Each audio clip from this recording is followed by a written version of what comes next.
Good morning, boys and girls. Good morning, good morning, good morning. Welcome to you. How are we all doing today? We good? We ready? Yes, I am. Coffee Club, shout out to you. Good morning all. Good morning all. Yo, yo, yo. 460k, almost 500k pre-patch. Wow. Bricktop, thanks for subscribing. Welcome to the channel. Good morning to you. Good afternoon or good evening. Of course, I have to remember that the world is round and there's people on all corners of it. Good to see you all. How is everybody doing? How is everybody doing? Who have I not said hi to? Primal Walnut, good morning to you. Unafable, good morning. Tony, good morning. Quarantine, good morning. Limited edition, evening. Wherever you may be. Good morning, good afternoon, good evening. Oh, it's nice to be back. It's nice to be back. Did you guys all have a good weekend? We've already had somebody smashing the golden totals over the weekend, which is good to see. This is genuinely the first time I've logged onto the game since the stream on Friday. Yes, it's been nice to have a couple of days off. We're about to get into Scourge invasion mode this week, so things are going to get a little bit crazy. We're going to be doing the event on as many characters as we can, doing some last minute gearing up, going out, killing rares, doing anything that we need to do. It's going to be very refreshing to actually have some new content in the game, and it's going to feel like the start of an expansion. Once you get the pre-patch event, then it really starts to feel like a new expansion is just around the corner. Is there any gold to be made from the event? Probably. I don't know in exact details, but there's always gold to be made somewhere.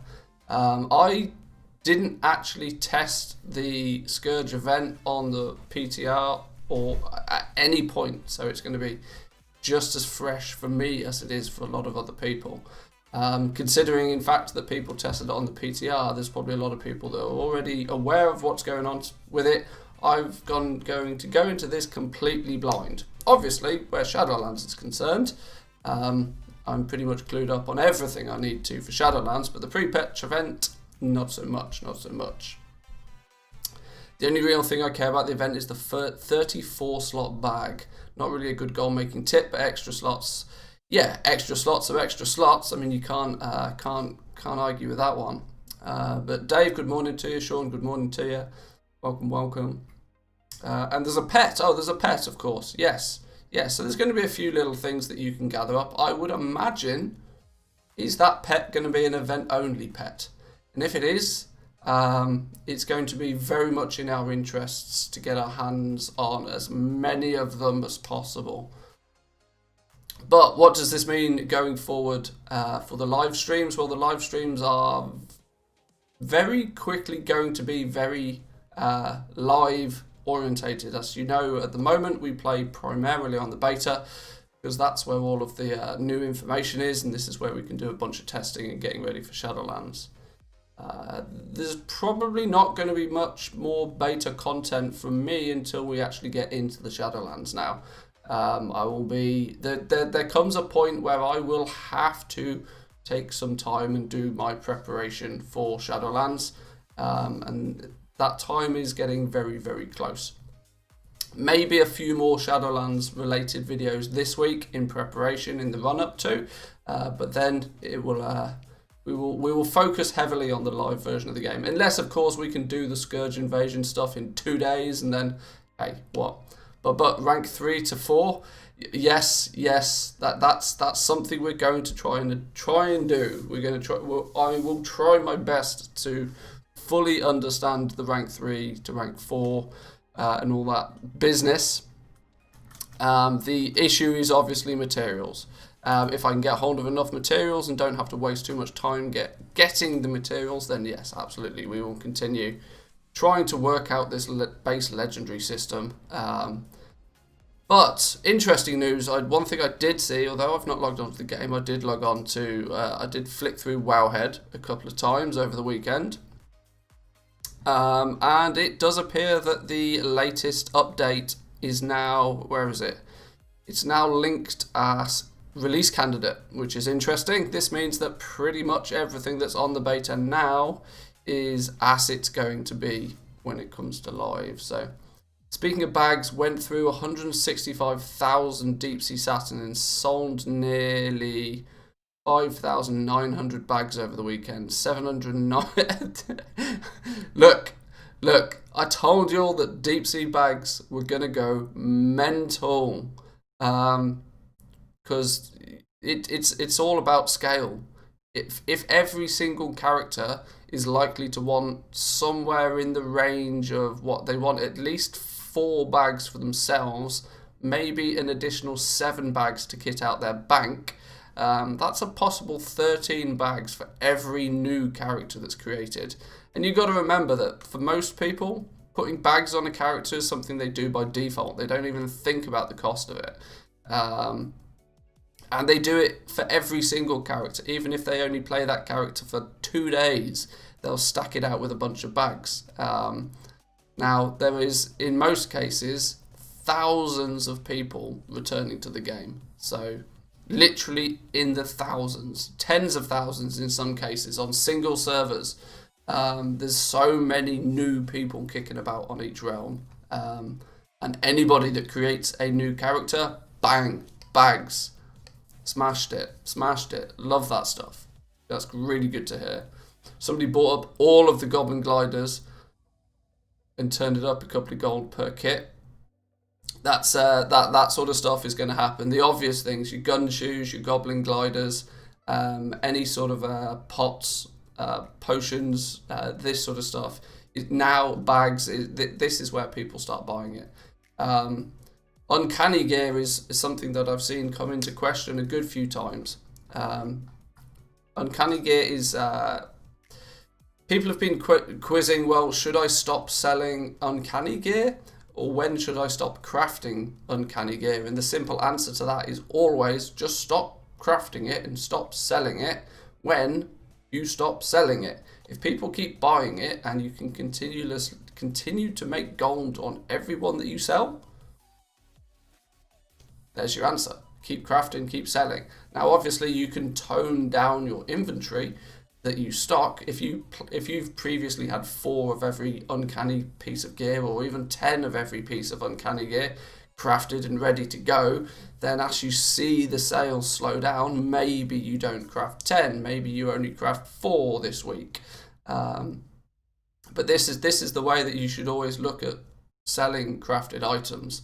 There's virtually no reason to ever not have a crafted item up on the auction house, unless it's got like a less than 0.01 sell rate. But the simple science is that if you keep selling stuff, keep crafting, keep selling. What is it that Reckles says? Want to buy gold? Like craft, post, sell every day, or something like that. I can't remember what his mantra is, but it's definitely solid advice all the same. But so for the first thing we're going to do today, first thing we're going to do in detail, I got to get this coffee flowing through my veins as quick as possible. But we're going to take this opportunity to look at Samadhan's Wowhead weekly economy wrap up. This is number 150.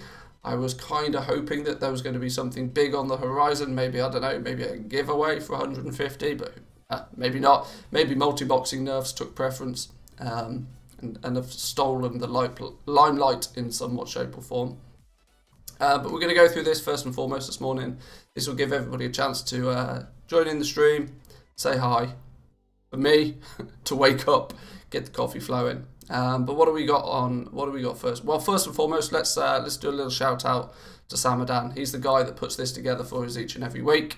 Very worthwhile following him on either his Twitch channel. He does some relatively regular streams nowadays. He always posts. His schedule does change quite heavily each and every week, but he's a family man. That's to be understood. He does always post on his Twitter though exactly what his schedule is going to be for the week going forward. So there's some opportunity to catch him live, or of course Samadhan does have his YouTube channel. That's he's focusing pretty heavily on his what would you call it, sort of gold making for beginners series. He's a little bit of a let's play of leveling up some characters. And he's also got some pretty good TSM videos in there as well. Yes, that is very true, very true. Good morning, people of the Coffee Tribe. Are we a tribe now? I'll take it. Coffee Club, shout out to you. Respect. But yes, cheers. Samadhan has got some good content. He's very good at. I think we are quite similar in our approach to goal making as well. His focus is very heavily on professions. I've always done something very similar. Neither of us have much of a liking for going out and doing heavy amounts of farming, and so we find creative ways to avoid having to do farming by focusing on buying materials cheaply and this sort of stuff. So let's have a look. Well, firstly, and quite obviously, the big topic of conversation this last week was the multi-boxing changes. Unless you have been under a rock for the last week, you'll have probably seen that Blizzard have made some substantial changes to multi-boxing. Not necessarily like banning multi-block boxing, which was the you should post that you're going live in the Discord to get those views. No, nobody pays attention to that sub channel in the Discord. It's fine. But yes, you're probably right. I probably should. I should. There's that program you can use, if this then that, where you can just automatically synchronize things like that to happen. But maybe in the future.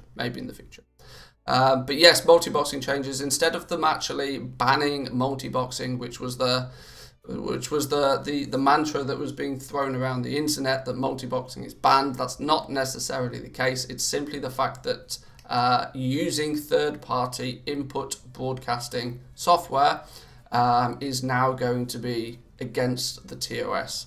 There is two hot pieces of software that fall into this category: IS Boxer and also Hotkeynet. Both two. One was free, one was not free, but between the two of them, they're virtually the majority of the pieces of software that any multi-boxer would use. Now, the point being, you can fully functionally multi-box without the aid of these pieces of software being installed at all. The reason people use them is it just simplified the process.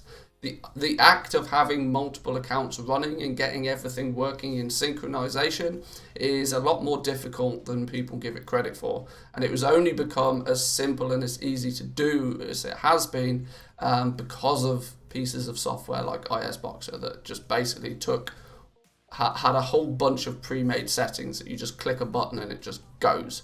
Now, the fact that Blizzard has changed their policy on input broadcasting software specifically is going to mean that you're at risk of having your accounts banned just by having these pieces of software installed on your computer. So it's wise not to. If you want to continue multi-boxing, please feel free, continue multi-boxing. It's a very, very lucrative method of making gold. It's now just considerably harder than what it used to be, and arguably not as viable for a lot more people, and I think that's the thing. I think what Blizzard really tried to squish was people just AFK farming with boomkins like 24 hours a day, because arguably they could, at virtually nothing more than just the scroll of a mouse wheel, just churn mobs like for hours and hours and hours and hours and hours. So, but yeah, that's basically what it is. So it does still mean you can use multiple accounts. Having multiple accounts is not a bannable thing. I still have maintained 2 accounts. There are some other people that will still maintain 3, 4, 5, 6, maybe even all 7 of their accounts, because there's still benefit to having multiple accounts. Firstly, I suppose if you're a real hardcore player, you're capped to only 50 characters per account. So if you've ever got to the point where you have more than 50 characters, which is quite possible if you try and play on multiple different servers. If you have more than 50 accounts, or 50 characters, sorry, you have to then have multiple accounts. So there's that aspect of it as well. But for example, people that like to play the auction house a lot, say for example anybody that's heavy into things like pet arbitrage or material flipping or BOE flipping, that sort of thing, you can have multiple instances of the game open and have your auction auction house characters all on the screen at the same time. You could be running sniper.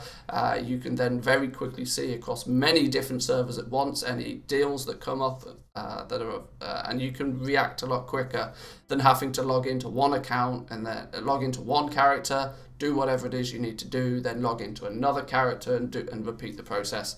Being able to have multiple instances open at once is still advantageous.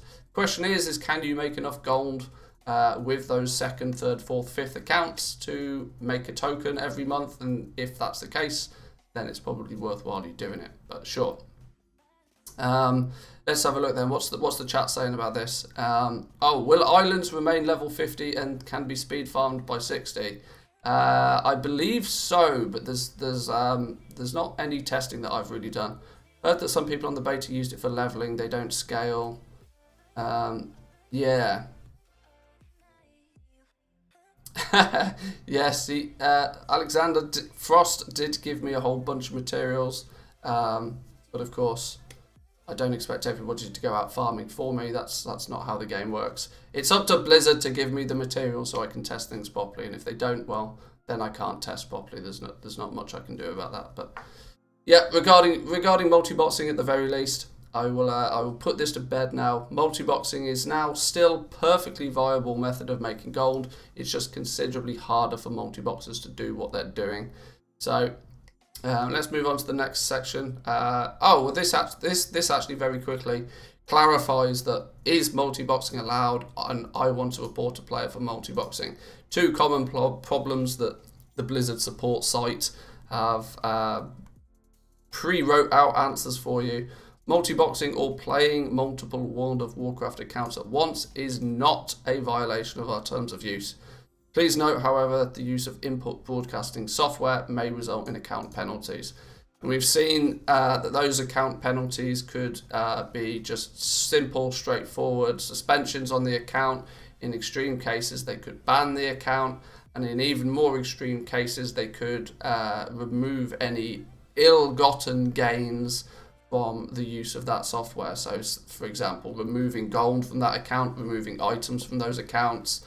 There's a bunch of things they're willing to do, but in simple terms, may result in account penalties. Sums it up pretty much.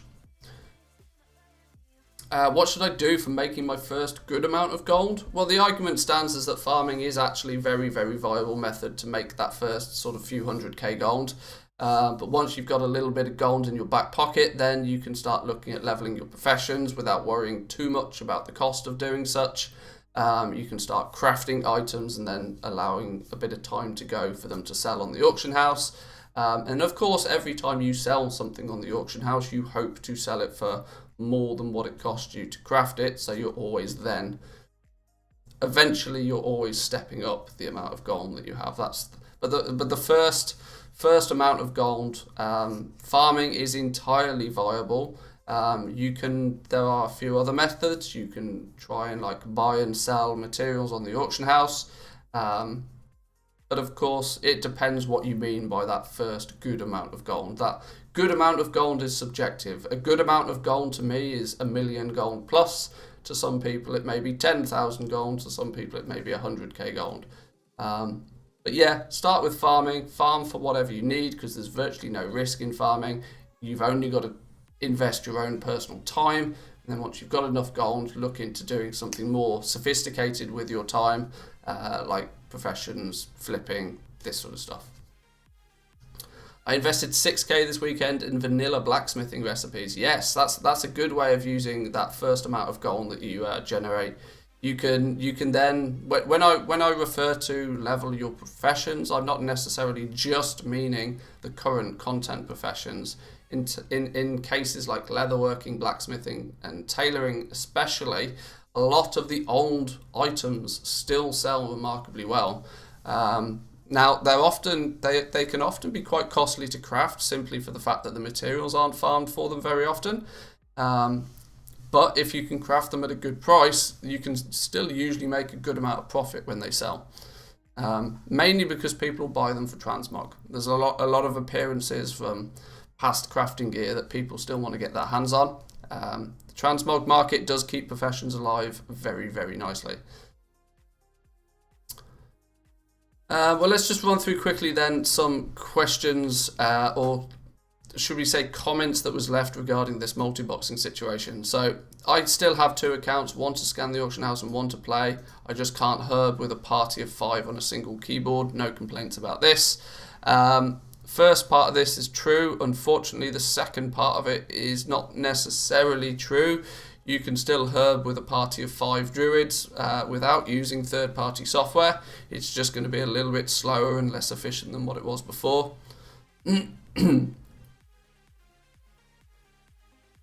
Past 4+ years, I've had between 5 to 15 accounts and very rarely done any kind of actual multi-boxing. Farming is just not the thing since I'm lazy, and most I've done was level 5 toons during expansion launches. Most other times the accounts are merely sitting at auction houses and used for daily cooldowns. Yep, this is exactly true. This is where the benefit is going to fall into having multiple accounts going forward. Not so much the AFK brainless farming, but more so just multiplying or scaling up is the correct phrase we should probably use. Scaling up your gold making like infrastructure. Gun shoes are going for 134 gold a pop. That's not bad. That's not bad. Yeah, I think you'll probably sell them all day long at that price as well. Just one little piece of advice. Preach claimed that he bought a stack of 20 gun shoes before leveling and still had a couple of sets left by the time he dinged 60. Meaning there's probably not so many locations where gun shoes are beneficial. Now, of course, you could just you could pop them every time they're off cooldown, of course, but your value from them may not be great. If you're playing a character that's got some reasonable movement abilities, if you've got a mage and he's got blink or this sort of stuff, you're going to use less of them. But you can arguably, plus they'll still be useful at 60 though because of the maw. Well, that's very true. That's very true. The maw is going to be mighty frustrating for a lot of players. And any movement speed bonus you can get in the maw is going to be a big benefit. Made my first mill on Cragscale and bought 30k of it at 3 gold each, and then just flipped it for 9 gold each. Exactly. Doing some very simple things like that can get you that first bit of gold quite quickly and easily. And that's just one material. If you repeat the same process on 4, 5, 6, 10, 20 different materials, just buying and selling materials on the auction house can make you a very rich person if you do it correctly. It's all about knowing what is a good price for the materials and what they realistically sell for. If you know you can realistically sell a material for 10 gold and you see 5,000 of them listed on the auction house for 5 gold, well, buy 10,000 of them for 5 gold. You're going to spend 50k buying the materials, but you know by the time you've sold them all back, you're going to have cashed out for 100k, obviously minus some auction house fees. So you can make some massive profits if you do it properly. And one thing, if anybody gets into professions, one word of advice I can always say about professions is if you see materials cheap, buy them all. There's no point buying some of them when they're cheap. You should always go all in, even if you have to fill a guild bank, say, to do such. If somebody is very obviously gone through a guild bank, found a whole bunch of materials and just dumped them on the auction house in large quantity, you need to buy them all. Because if you only buy a portion of the cheap materials, your competition is going to come along and they're going to see the same cheap materials. And so all of a sudden the benefit of buying them when they're cheap goes out the window very quickly. You want to buy all of them when they're really cheap, so the price then goes back up. And then when your competition comes along to do some crafting and they need some materials, they're forced to have to buy them at that higher price. Also, do a warehouse scan. I can't tell you how much money I already have ready for Shadowlands. Sounds good. Nice one. Let's go to the next option then. Profession opportunities through speed leveling. The Mephisto has been doing some amazing work helping people speed leveling, and the resulting data means great news for profession crafters, as we are likely to see rise in demand for some of the items based on his guides. Hey, this is cool. Let's have a look. What I really find interesting is the list of gear and enchants he provides in discussing the run and his preparation. Here are your hot craftable lists for the week. Hey, this is nice. So crafted dreadful gladiators gear. So helm, chest, gauntlets, boots, belts, whatever. Up or down shifted using the relic of the past. It's a Pandarian crafting. He was heavily using crafted dreadful gladiators gear.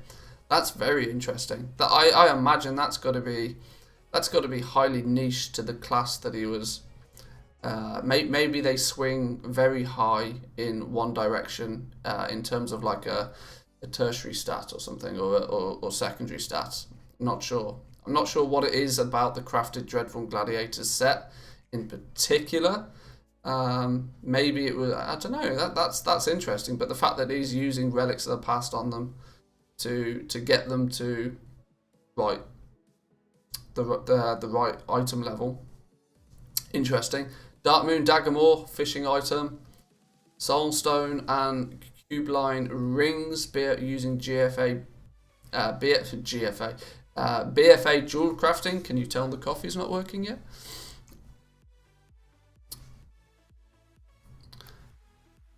The relic, you can do the rings from jewel crafting, then shift them up or down. I've made 200k off them so far. That's really nice. You will often find that one thing that people are lacking is there's always a really good chance that people have a lot of heirloom gear nowadays. It's a haste socket set.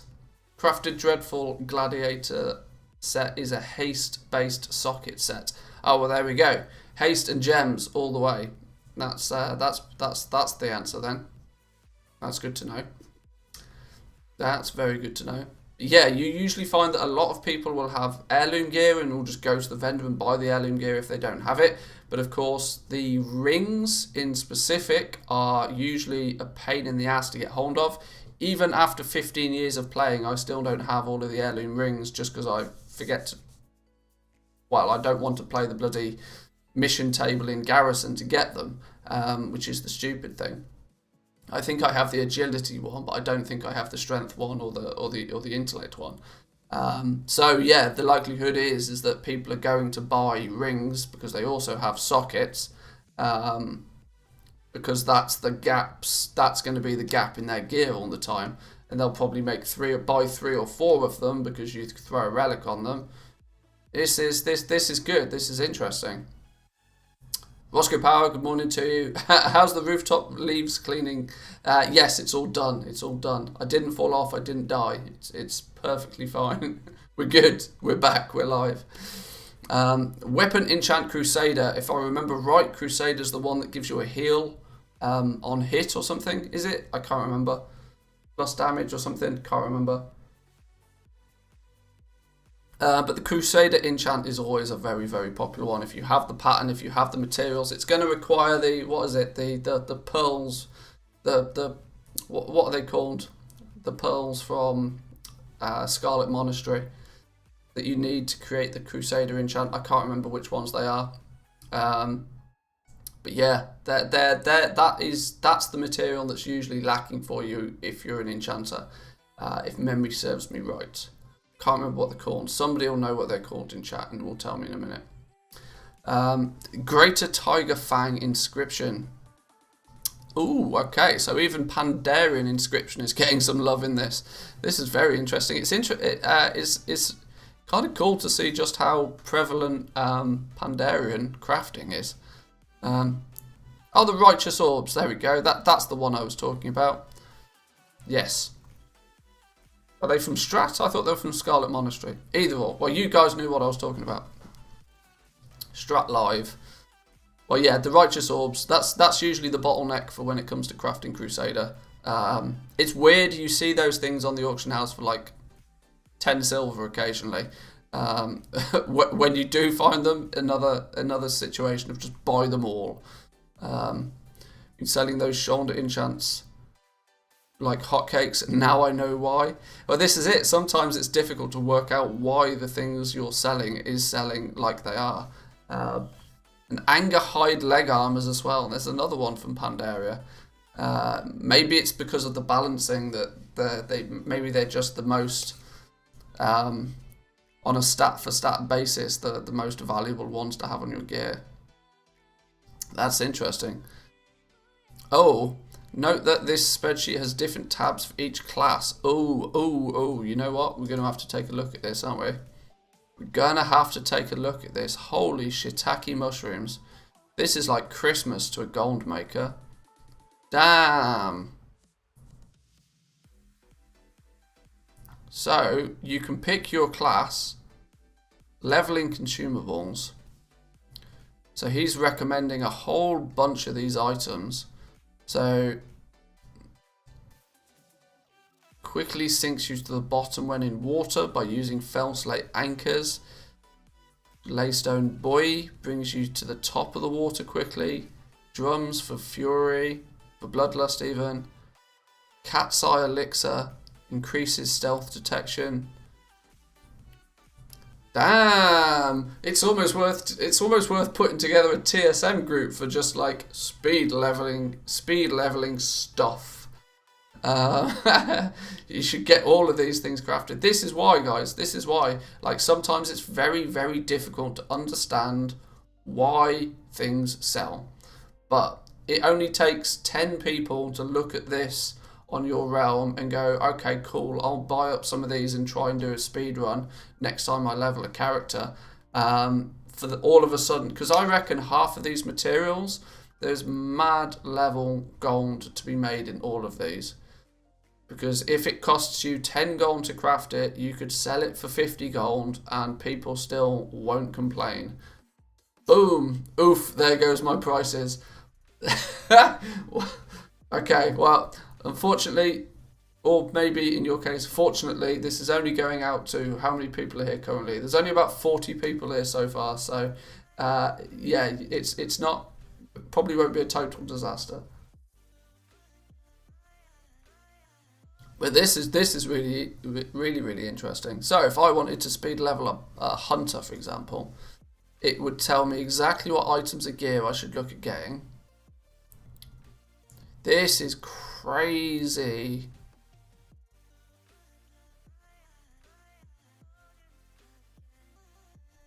This is madness. In fairness, most of this is heirloom gear, but even still, anything that's not an item, mid-max crafted gear, helm, chest, gloves, wrist, waist, boots, rings, soulstone rings, cube line rings, crafted dreadful gladiator gear. You'd probably want to buy 5. You'd want to create 5 of the. Oh my god, we're going to Pandaria, we're going to craft some gear. We're going to craft some relics. We're going to have multiple different options of crafted dreadful gladiator gear. Boom! You found it on Wowhead, then others will. Exactly. This is really cool. It's interesting to see that he made this like public. This is the kind of thing that most speed levelers tend to keep to themselves. Even the gems, for example. You can go big on old Skyflare diamonds. These are Skyflare diamonds? That sounds Mr. Pandaria like as well. He probably already has it. This is crazy level of detail. All the enchants that are going to be beneficial to you. Wow, there's loads of gold to be made from this. Don't craft the relics, people sell them for 40 gold on the auction house. Well, yeah, that's likely actually. They probably sell for less than vendor price. Isn't that TBC meta gems? Are they TBC or Mr. Pandaria?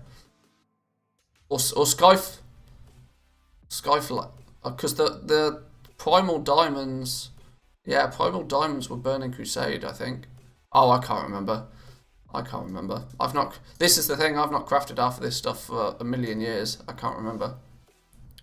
Aren't crafted dreadful patterns got randomly from the silk cocoon thing, so it's a limited market for people to make gold? There is. I think you can throw Spirits of Harmony at it, though, if I remember right. You can throw enough Spirits of Harmony at it and just repeatedly do it until you've got everything. But obviously there's a cost of doing that. I did that quite recently with jewel crafting in Misa Pandaria, because there was still a whole bunch of jewel crafting cuts that I didn't have. I was able to, I think it was like 3 Spirits of Harmony, and occasionally I'll buy like 10,000 Spirits of Harmony because a bot has gone and farmed them all up, and I'll buy them cheap and just store them in a guild bank.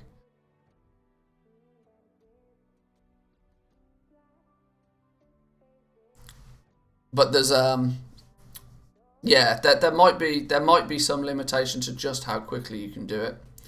But even still, this is just a really good resource to give you a heads up of kind of things that you could be selling, because once again, it's a niche market.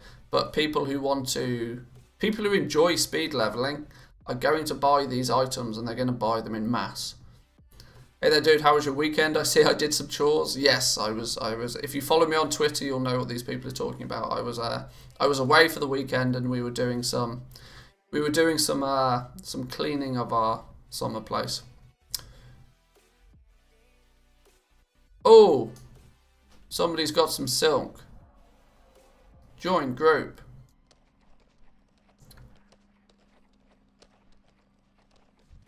Any silk is good silk. Ever so quickly.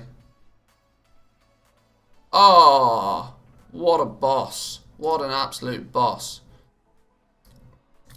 Cheers, dude. Very much appreciate it. Thank you, thank you. My mic wasn't in the way. I would don you a bow. There we go. I bow graciously. Nice one. That silk will go somewhat to pushing us closer to our tailoring goal. Nice one, dude. Thank you, thank you. Let's send that straight over to our enchanter quickly. Who was our enchanter? This dude. You can get that enchanted up. And we can send the cloth straight away to our tailor. Nice. Nice. Back to our previously scheduled yeah, well, we'll leave that open because I'll look through that in a bit more detail later. Okay, but that was a really good insight to some of the low-level crafted items that, should you have them on the auction house, they will sell. You may not necessarily have understood why they sell, but now we know. That niche market of speed leveling is buying up a lot of stuff. This is the thing, people that are passionate about a certain aspect of gold, a certain aspect of the game, generally don't consider how much gold they end up spending on it because they enjoy doing it, so it's worthwhile to them. So, quick question, you mentioned the sniper earlier, how does it work? It's basically like a fancy shopping scan nowadays. In the past it used to be a lot more potent in what it could do. But nowadays it's basically like just having a shopping scan constantly running. If you have a sniper string attached to groups in TSM, it will just on rotation go through all of your... To my knowledge, I've not actually looked at the sniper in great detail recently, but I believe it's now such that it's basically just constantly running a shopping scan across all of your different groups. So that if something pops up, plus if you have it on the base group, it will automatically find items that have been posted like super cheap, and present them to you as an option to buy. But it's not as big of a thing as what it used to be. Shower thought I had last night, considering that it's going to take 4 to 5 weeks to be able to craft rank 4s, the smart play might not be to level anything beyond what you're selling and sell the materials. They're going to retune them after the raids open, the legendaries I mean. Well, there's this thing called Heroic Tuning Week, that anybody that's in high-end raiding guild, or not even high-end, but any guild that actively raids will be aware that usually the week of heroic raiding being released is where Blizzard will then go in and make a whole bunch of tuning to either a bunch of items or the bosses themselves before Mythic Week launches. And one thing that is likely to take a hit will be the potency and the power of these legendary items. So you may find that Mythic Raiders hold off actually crafting their legendaries until this tuning pass goes through. So then they can look and go, right, this is now the legendary I want. But and if that's what you're doing in the shower, then I feel sorry for your water bill. But sure, coffee's still kicking in. Me and you too, bro. I meant to keep the mats but not sell them. I am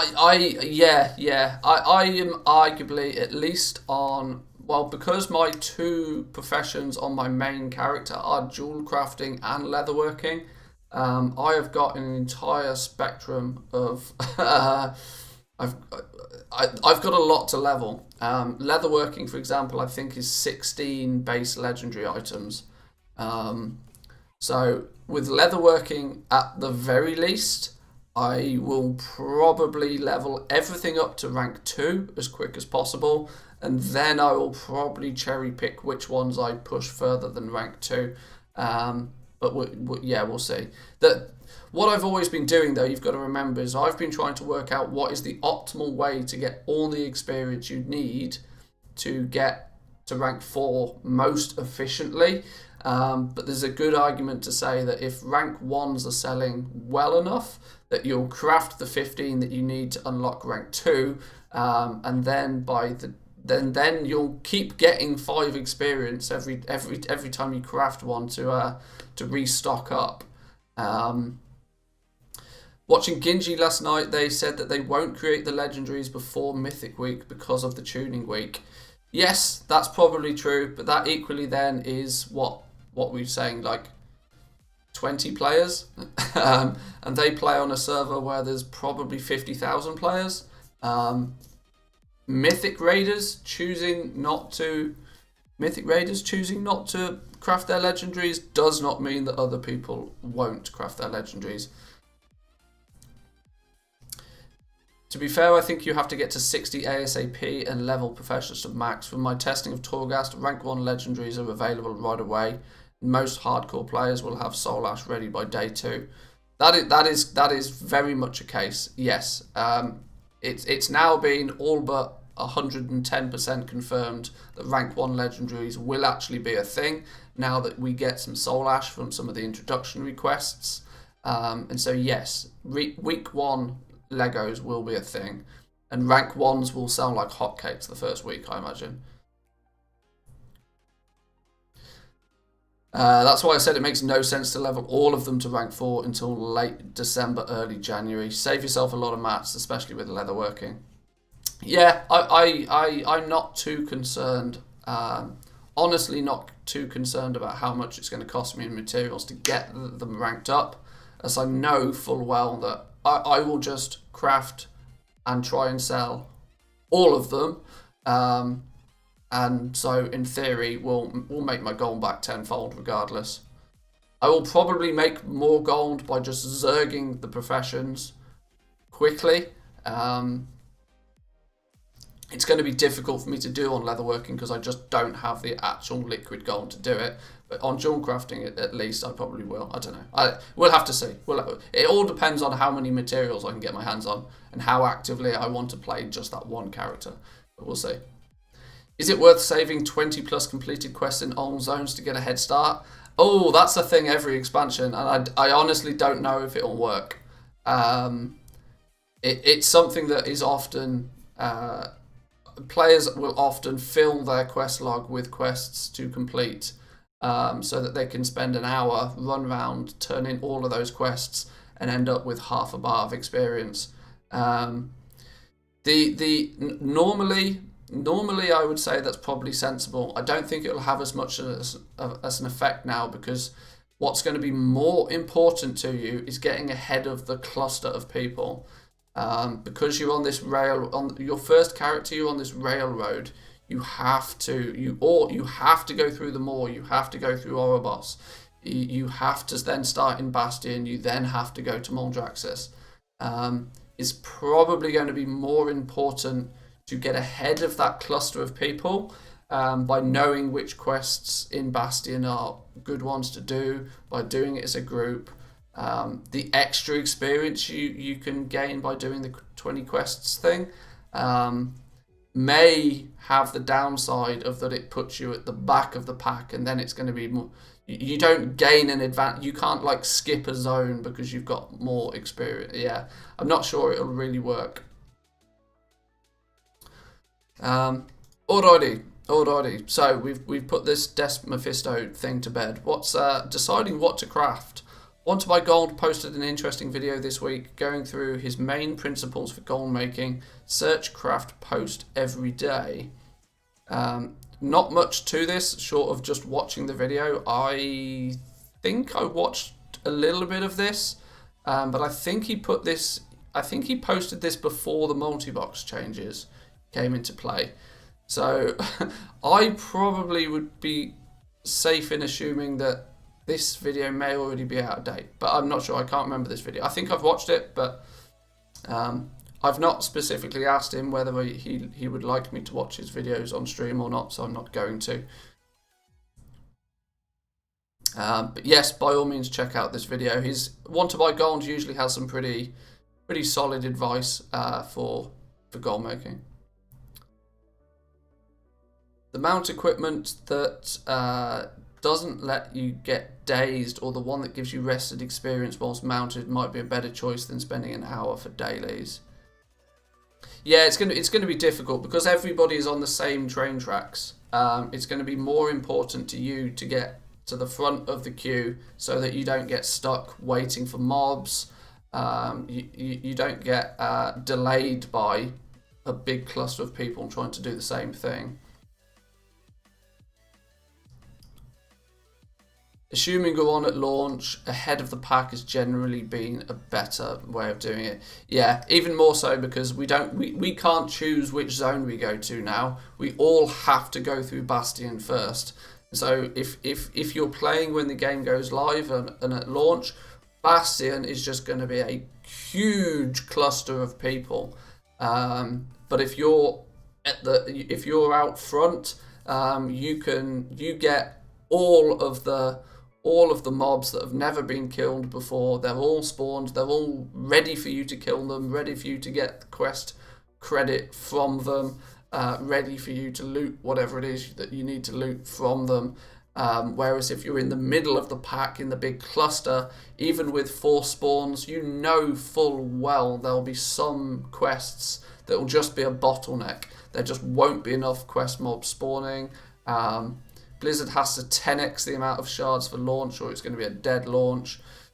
There is the concern that we have this Warlords of Draenor problem, that because everybody has to do the same thing, it may cause some horrendous server issues. We're going to experience a lot of lag at the least. Lag is going to be the best case scenario, I imagine, for the launch. Constant disconnects and 6-hour queues is probably going to be the worst case scenario, but we'll have to see.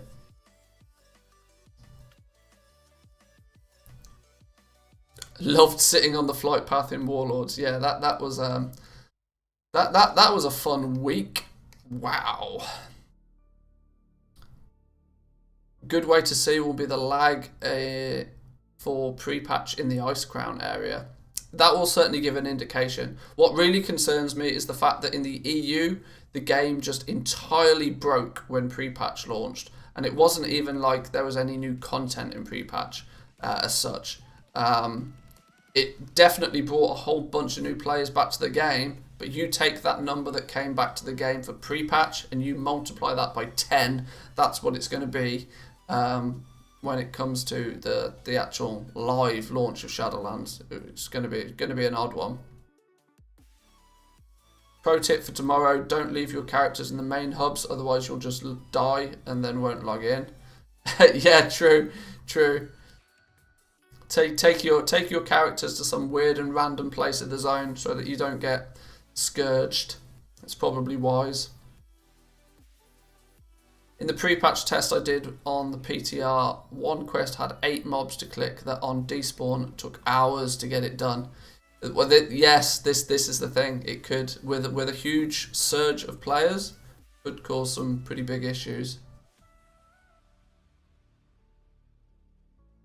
Considering Milan is back in lockdown, I'll be able to play at midnight launch day. Well, there is a silver lining to every shitstorm cloud then, I suppose.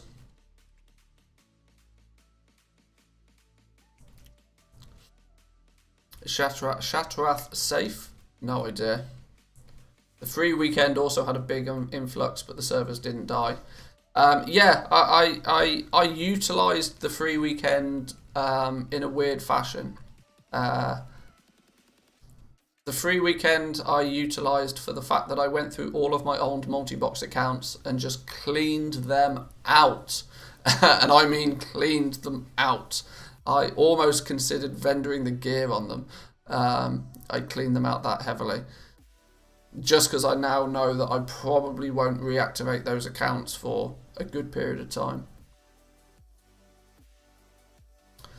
But right, let's go on to the next one. A 3 million goblins. Wow, 3 million goblins.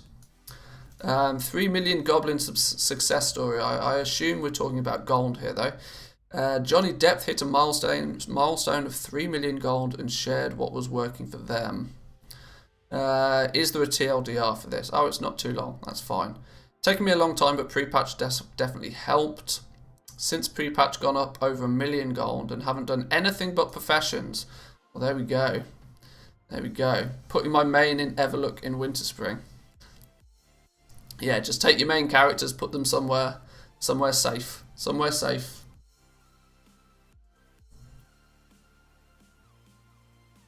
Servers didn't die, that's true, but the lag during the free weekend, what the fuck is this? What's a shit show? Oh dear, that doesn't sound too good.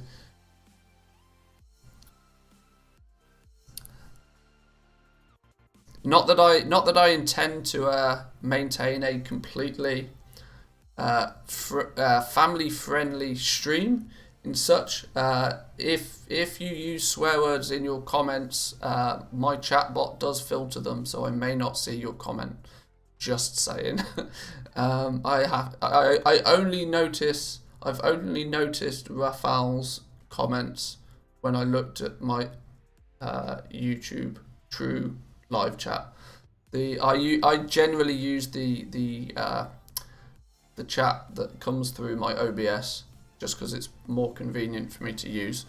But then it filters anything with anything with bad language gets filtered on it, and I don't know how to turn that filter off because it's annoying. But sure.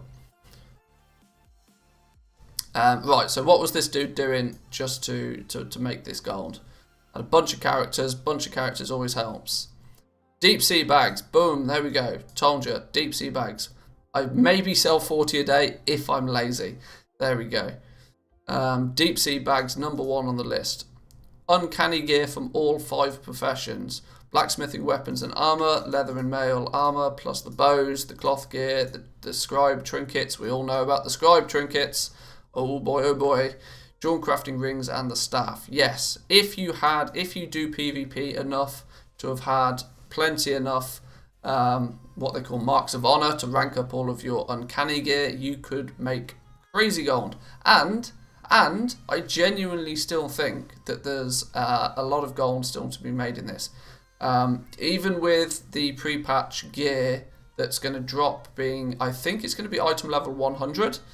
And on that basis, I think uncanny gear is what, like 72 or something.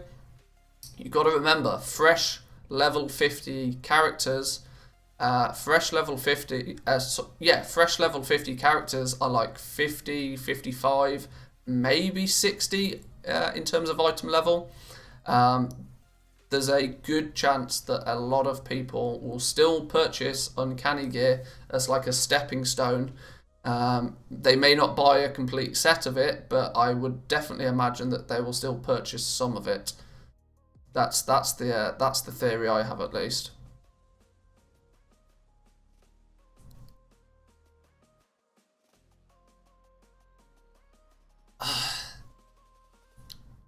Let's try that filter out. Deflation, gold loss, gold sinks. I said bad language, not bad words. But yeah, sure.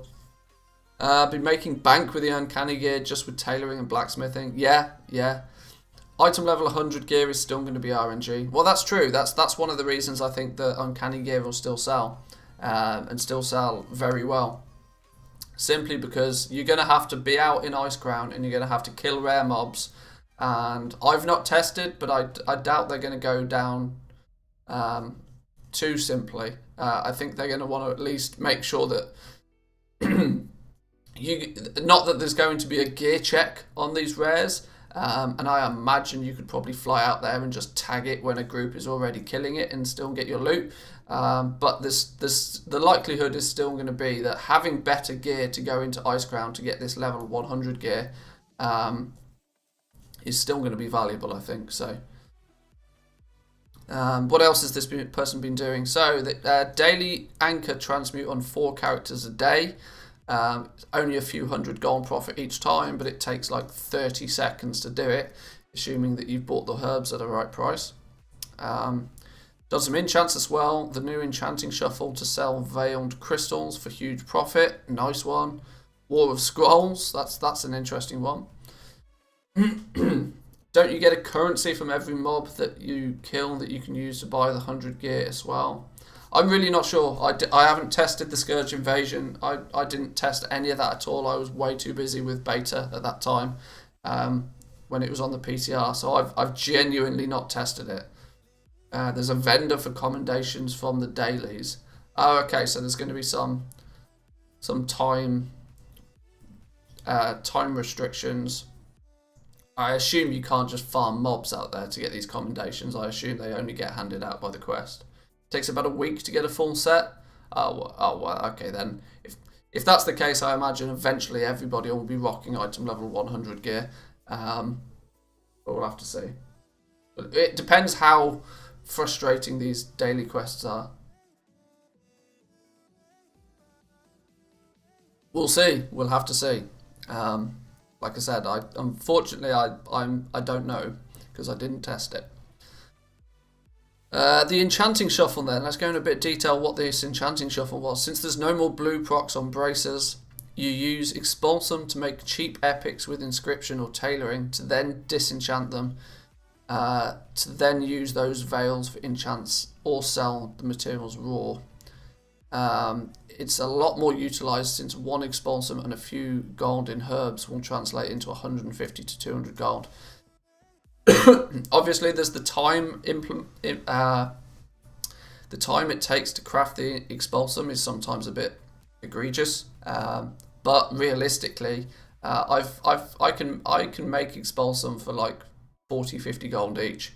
It just takes me a bit of time to make them. So if you can then get the Expulsum to then make items to disenchant that then turns into 150 to 200 gold, it's a nice little shuffle there.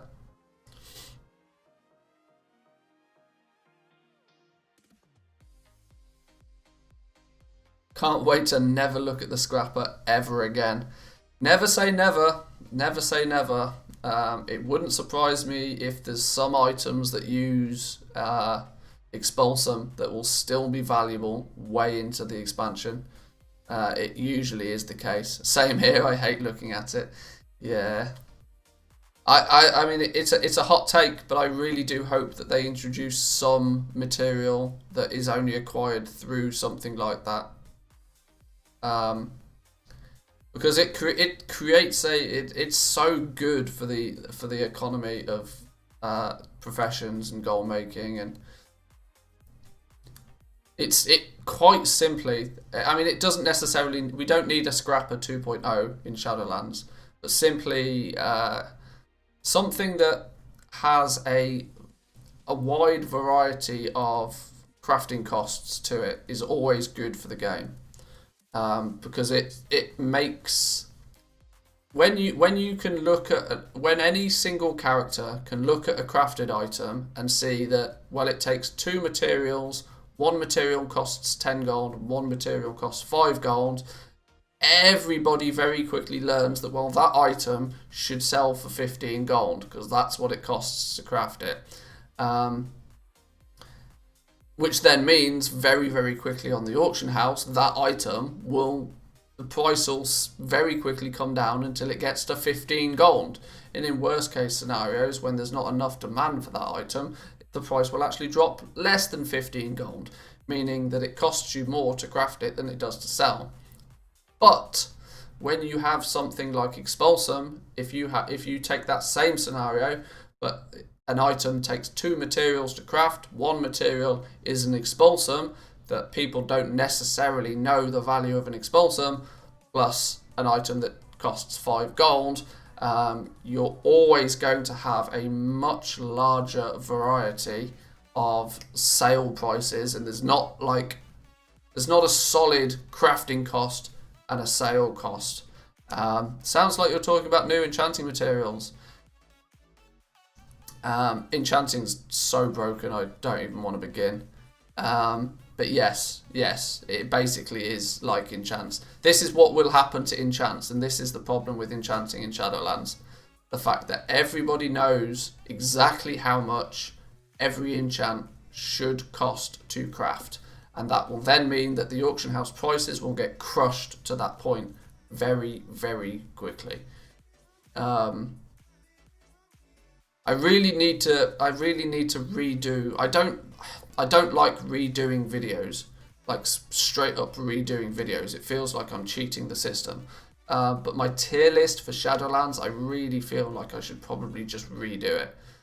Because something like enchanting, which I hate to say it, I think I praised enchanting pretty highly in my tier list of best professions. Hey, Ivo, have a like. Thank you very much. I think my tier list for professions going into Shadowlands, I gave enchanting, like, I think I put it as like an A tier profession. And in hindsight, it's barely better than archaeology at this point.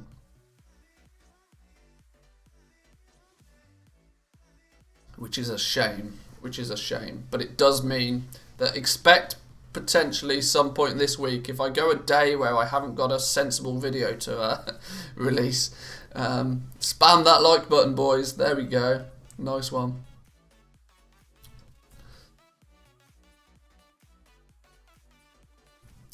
I'm leaving it until next Monday for people to make up their minds on class spec Covenant picks. Blizzard might still do some changes this week. It's ridiculous that the legendary change was so late. I would maybe just make a pinned comment as an update. Yeah, that's true. That would be true if it was the only update in that video. But the point is, as a whole bunch of the professions have changed. I also I trashed on tailoring pretty heavily in that video, for the fact that it was just dull and boring and had nothing to it. But tailoring's undergone some changes. They've received some bags now, which is definitely boosted my my tier list rank by at least one grade. A bunch of the professions have moved about. This is the thing. So, is it true that you can use 3 dust to get 1 shard and 3 shards to get 1 crystal? Yes, it is. Yes, which is why it's broken. Fundamentally broken as well. Not even just like slightly broken. Fundamentally broken.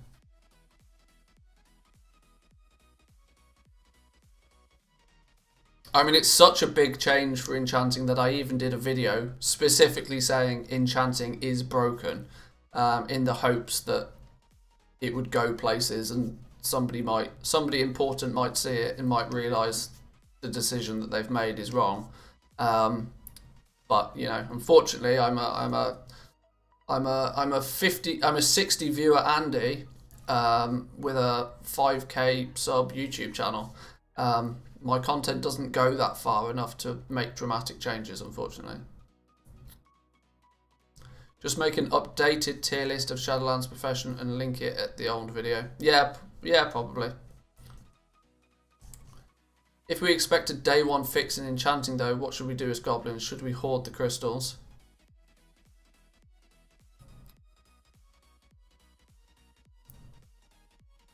I don't necessarily know. The problem is I doubt we'll see a day. Something like that, I don't... If the fact that they haven't changed it now leaves me to believe that they just never will fix it.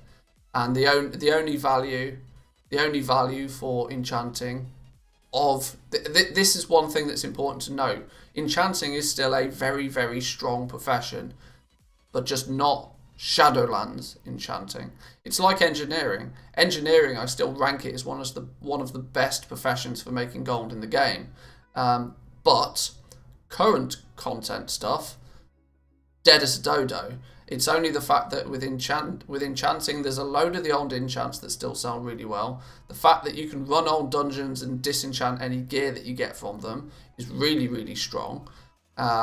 So if you're looking at the professions as a whole, enchanting is still very, very good. But if you narrow it down to just looking at Shadowlands, it's dog shit. But yeah.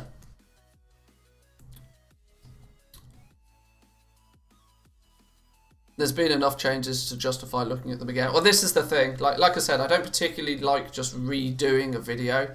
But in this instance, I think there's enough significant changes, because the worst thing is there's still a lot of, even though that video is quite old now, I did that tier list about 2 months ago, it's still consistently getting views, and it worries me that people are going to take the information from that video as gospel, not realising that the video is like 2 months old, and then...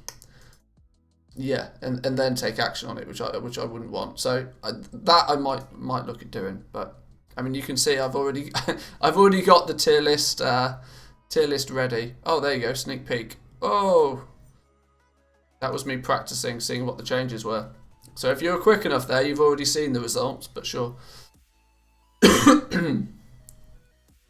How crafted gear is placed in comparison with heroic drops and mythic dungeons?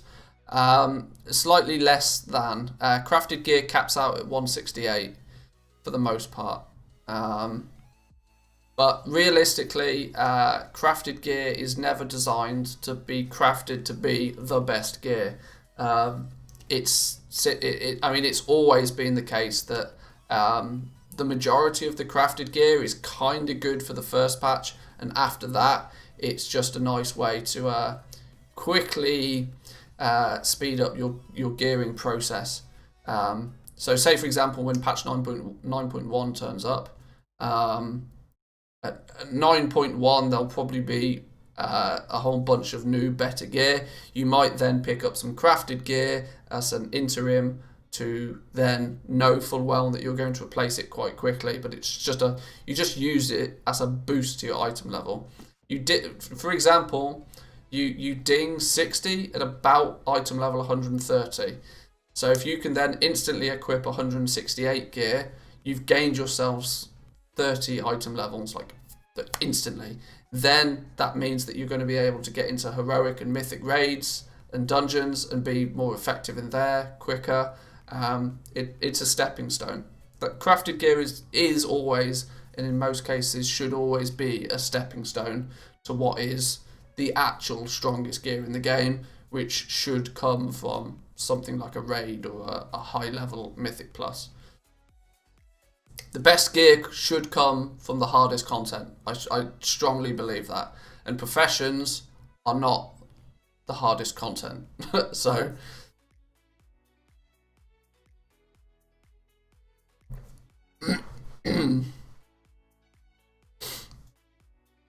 not sure if this was asked before, but did you have time or interest to test how volatile fishing / cooking would be in the Shadowlands?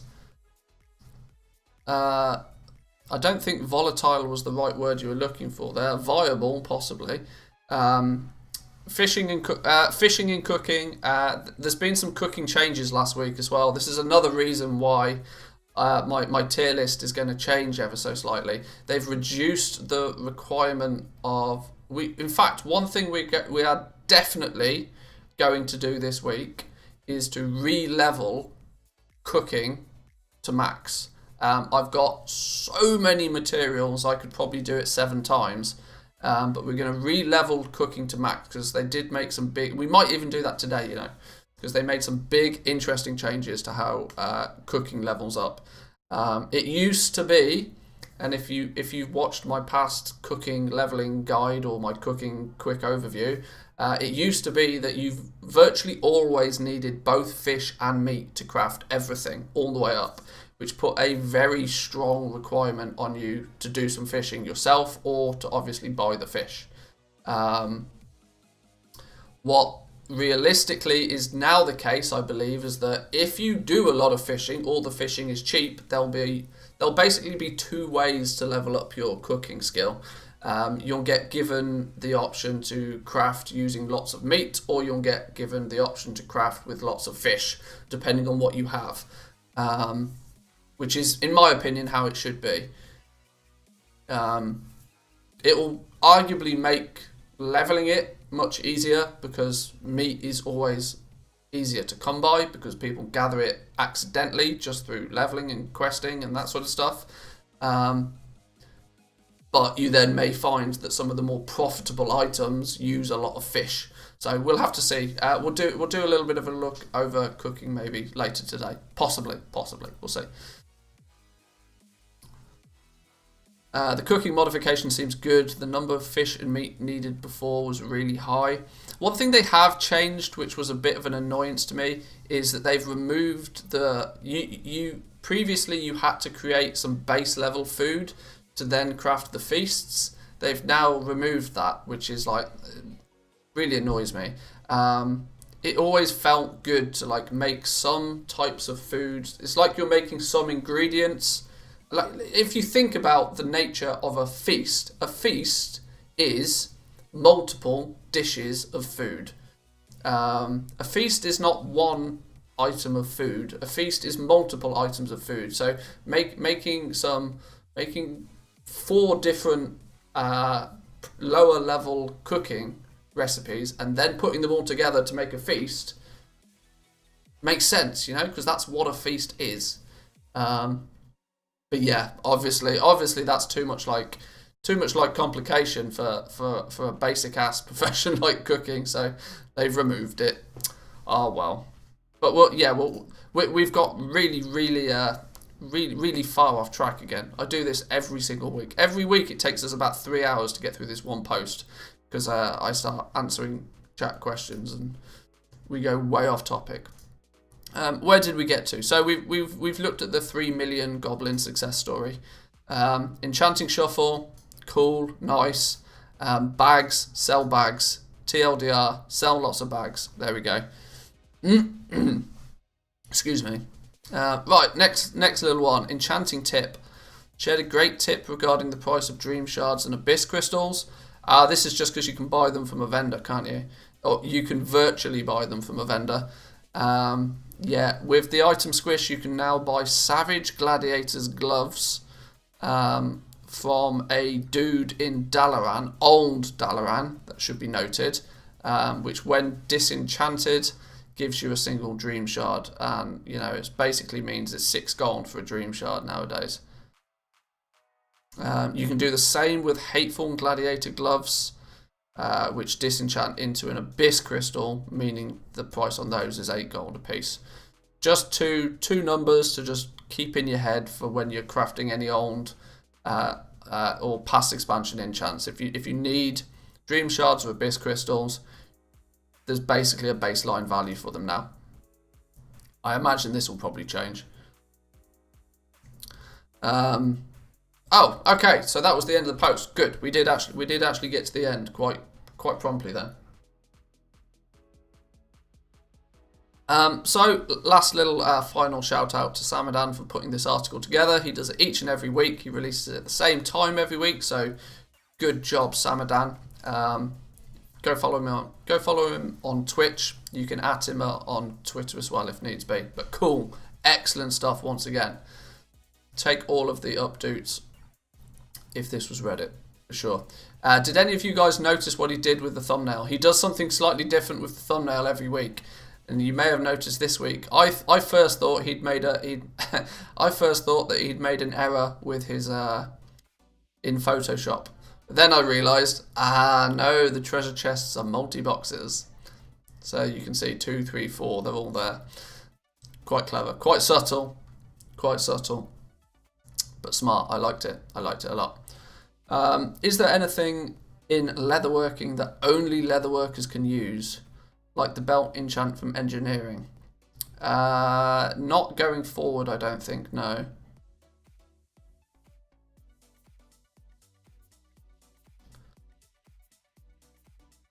Crafted equipment definitely shouldn't be BIS, but the best crafted equipment should be at least heroic in item level. If they had really good recipes drafting mythic raids, then those items would be, yeah, okay. I will honestly have a mental breakdown trying to decide which characters to get going with different professions to get a good start in Shadowlands. So much simpler when you just try and gear a character to raid with. Honestly, play whichever character you enjoy playing. And then if that character already has 2 professions, go with those. It really doesn't need to be any more complicated than that.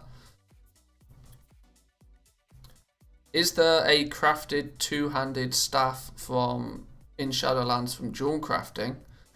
I think the scribes make that this time, but I may be wrong.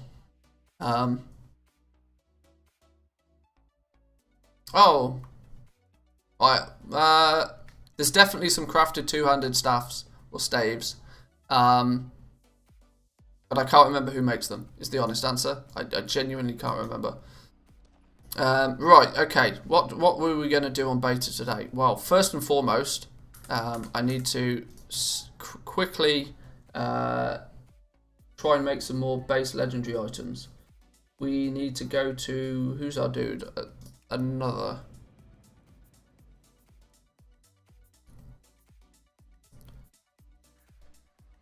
I absolutely, definitely, if it kills me, will get to rank 3 of this damn tailoring cloak.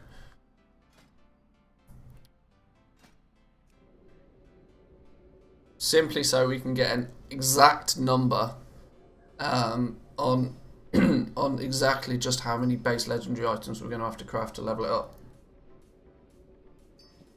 And then we might take a look at cooking, you know. Then we might take a look at cooking.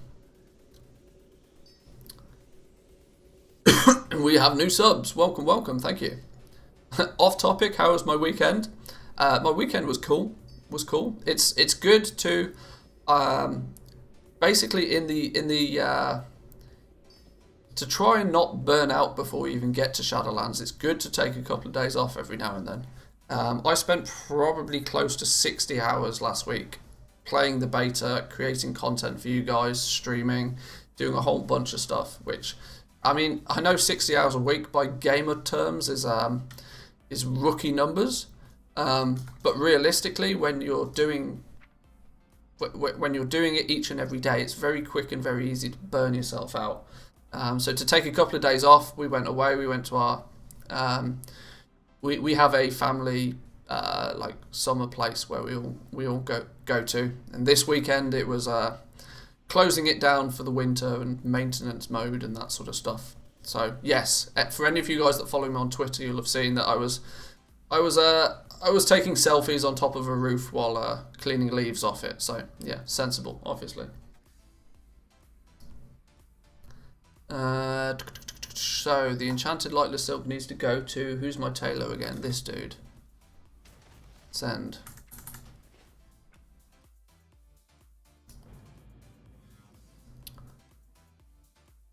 The 200 staff will be crafted by inscription. Yeah, there we go. I knew it was crafted by somebody, I just couldn't remember who it was.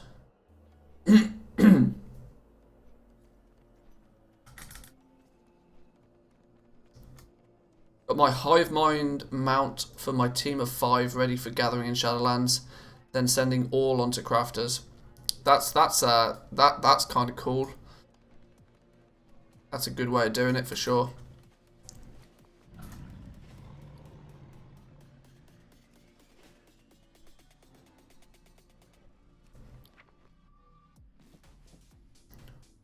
Right, how many more of these capes can we make? 1.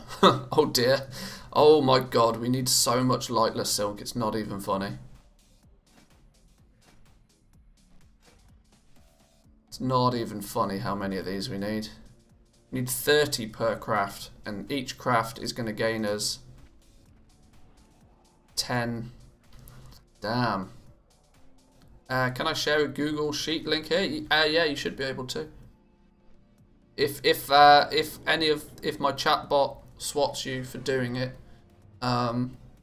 just tweet it at me instead, and I can share it out. Well, okay, so we made 1 more, and we're now up to 15 experience. We need to get to 75, so we still need to craft a whole bunch of these. We need lightless silk like it's going out of fashion. But now we've got not only 190 base Legos, we've also got a 210. Something is odd with this. Something is wrong.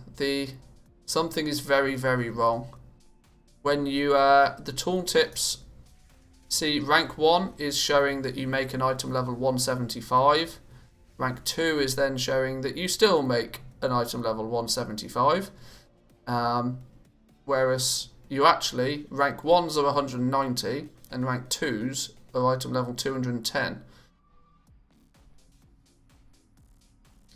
Very weird. Very weird indeed. Basically uses an Excel to sort out my characters, class spec, covenants, professions, that sort of stuff. Oh, I see, okay. I mean, I have something like that. I can't show it on stream though because it's got my account details in it as well. Which is really stupid of me to do in the first place, but you know.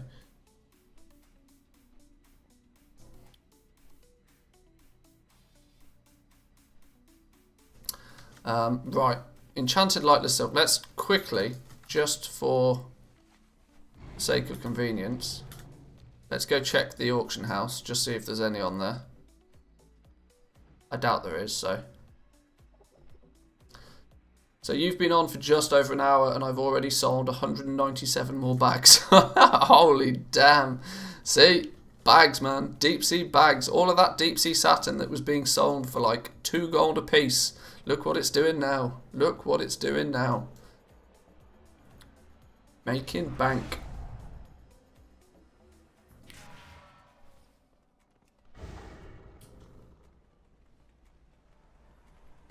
As you predicted, the bots are taking over the markets now. 13 ghost iron ore farming bots, all demon hunters. Found 100k ghost iron ore on the auction house just today. Maybe some multi-boxers went from boxing to botting. Wouldn't surprise me. Like I said, there is those kind of people that were using multi-boxing as a within TOS method of just farming gold. Basically, like, they weren't botting, but they were doing as close to botting as they could physically get away with. A lot of them, it wouldn't surprise me if now they've just turned around and go, right, well, fuck it, I will just bot, and I'll do it, I'll bot properly, and I'll bot hard until I get banned. Because they've got these accounts now that are basically useless to them. So if they get them banned, then whatever. Why are people doing this? Why do people do this? This is the price things should be listed at. 1 silver each. Not 444,000 gold. What is the point? How am I meant to test shit when people do this? Well, that was my rant over then. That was my rant over. Right, well, considering we can't get any more lightless silk quickly, let's take a look into cooking again then. Let's level cooking up again, because now that it's changed, it might be worthwhile doing such. And I have materials for days on this character. We should be able to level up cooking. I've not even learned cooking. By writing in trade chat or general chat, people might be sitting on some. That's very true. For you, I offer only the finest. So, let's look at our materials, for example. We've got meat all over the place. We've got fish all over the place. We've got so many materials we can use to level up cooking. We could probably level it up 5 times with the amount of materials that we have here, which is good. We've got a reasonable amount of... What else have we got? We're starting to get quite a good stack of herbs, actually, as well. We've got at least a stack, or almost a stack, of every herb again. We could do with a bit more Widow Bloom and a bit more Marrow Root. Then we'd have a stack of everything again. I'm just thinking of potentially leveling up alchemy. That's on my list of to-dos. We're running really low on ore in general, and we've got a fair amount of leatherworking materials since it seemed a bit bugged last week. Just out of interest, what do these... I've got 2 novice overflowing satchels. Oh no, they're still bugged. Still getting 125 desolate leather from a bag. That's not normal.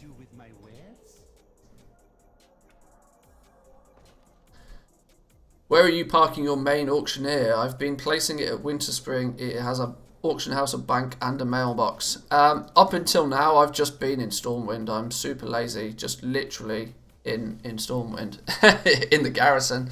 Yeah, that's the safest place to be, by sure. But I'm changing my my actual bank character for Shadowlands, so I will reconsider my option. There's a very high possibility that my bank character will just simply be an engineer as well, so that if they're an engineer as well, then I'll probably sit them out in Missa Pandaria, because you can then reach the auction house and a mailbox and be very close to the bank, or all in one go. But I mean, the time it takes for me to run to a mailbox, to run to a bank, to run back to the auction house, it's like 10 seconds. Like, and I might do it twice a day. Like that's a level of min-maxing that I just can't be bothered with sometimes. I've also heard as well that Booty Bay now has instant logout, which has made it somewhat more viable a spot to park your auction house tunes. If we look at Booty Bay, I think the entire Booty Bay is now considered a rested area, which is interesting. And if that's the case, you get the instant log out there as well, and then you've got your bank character, guild bank, and an auction house all like in one spot. So what did I say we're going to do? We're going to do some cooking. We need to go get a cooking trainer. Get to the cooking trainer. Let's level up cooking then. It's had some changes undergo. Where is the cooking trainer? Where is he? This looks like the place. This is the fishing trainer. This is our cooking trainer. What's this researcher dude? You deserve only the best. Researching ancient relics like archaeology. Yeah, good luck with that. Come back if you need. Alrighty, so where's the cooking trainer? All goods and services. Let's learn some cooking then. Go. Shadowlands cooking. Go. Let's leave that open. Let's get our... We're going to need our cooking fire, and we're going to need our cooking skill. So let's drop a cooking fire down. We're going to need that. Everything is Now let's take a look. Let's see what's changed and how is. First and foremost, let's buy a whole bunch of the materials we're going to need. Here's our cooking vendor. services for sale. We're likely to need a whole bunch of all of this. Let's just buy. Oh, we have to buy it in stacks, do we? Let's just buy. Get ourselves 100 of each.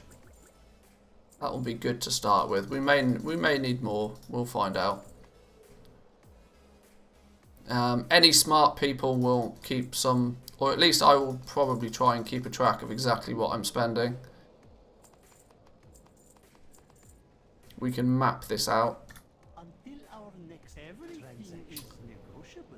Right, so cooking. Let's take a look. Let's see how it's changed. So we've now either got the option pickle meat smoothie. You can use just meat and some vendor materials, or there's the biscuits and caviar, which are lost soul and vendor materials. I believe the biscuits and caviar no longer go into making the feasts. If we look at the surprisingly palatable feast, which is the first feast, we now no longer need any single crafting of something to go in there. It's just vendor materials, rare fish, and a bunch of meat and more fish. There's no low level meals in either of these, which is an interesting change. The big boy feast is still locked behind Court of Harvesters, which is interesting. Let's just quickly see if anything else is locked behind Rep. I don't think it is.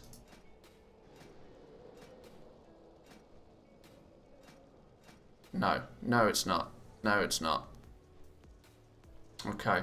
Right, actually, before I get going with this, I need to go grab a drink because my voice is going to explode if I continue talking like this without anything to drink. So, guys, I'm going to take a quick 2-minute break. When I get back, we're going to fire through getting cooking all the way up to skill. It's only skill 75 now. I swear it was more than that. Anyway, either way, we're going to get our cooking skill leveled up. We may even do it a couple of times to see if there's an optimal method for using fishing and an optimal method for using meats. We will see, but we're going to investigate cooking in a little bit more detail. There's a whole bunch of you here all of a sudden. If that's the case, make sure you smash that like button, stick around for a few minutes. I'm going to take a quick 2-minute break, take a bathroom break, go grab a drink, and when we get back, we're going to smash through some Shadowlands cooking, and we'll record the leveling process so that you guys will then know what you need to go out and get for when the game goes live.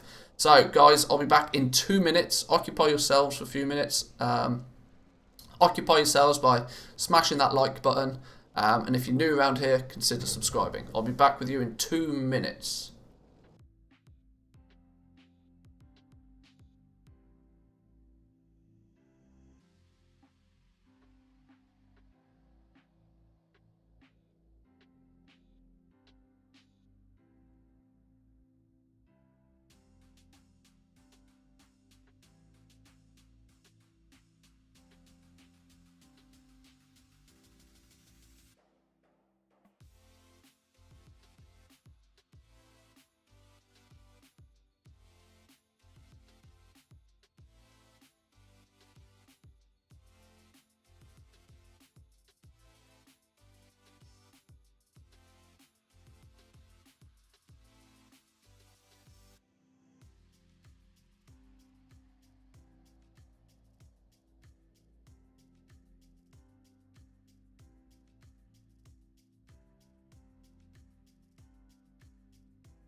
Welcome back, boys and girls. We're back.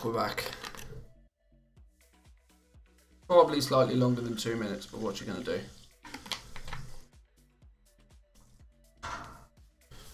Right. Righty. Let's take a look at cooking then.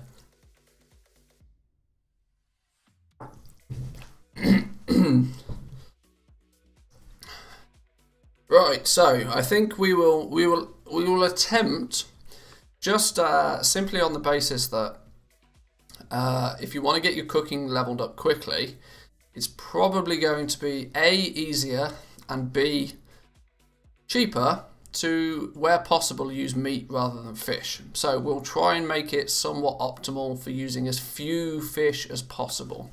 Because of course, as we've spoke about, you naturally end up with a whole bunch of meat in your bags just from leveling and questing and that sort of stuff. So I guess we're going to then start with pickled meat smoothies. Yum. We need to get to 10 before we can... Requires cooking fire. Of course it requires a cooking fire. Need to get to rank 10 before we can learn something new. The ethereal meat is basically the default meat that can drop off most beasts, or is at least, I should say, the most readily available. So there we go, level 10. Really interesting to see that these have stayed orange even still. Hey, new subs to the channel. Vinicus, Mr. Souza, thank you very much. Need a Pierre? Yes, I probably do. I think we'll probably continue on. We'll continue with the pickle meat smoothies. There's little reason to. If we can get guaranteed skill points for them, why not?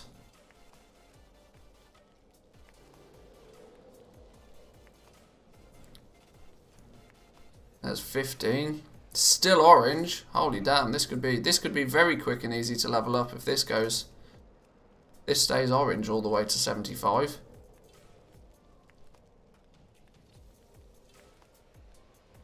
I assume it's going to get a little bit more costly in a minute. These two, the vinegar and the smuggled Azerothian produce, these are just vendor materials.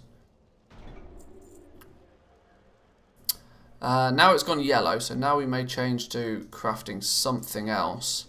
Let's take a look. We want to avoid using as much fish as possible.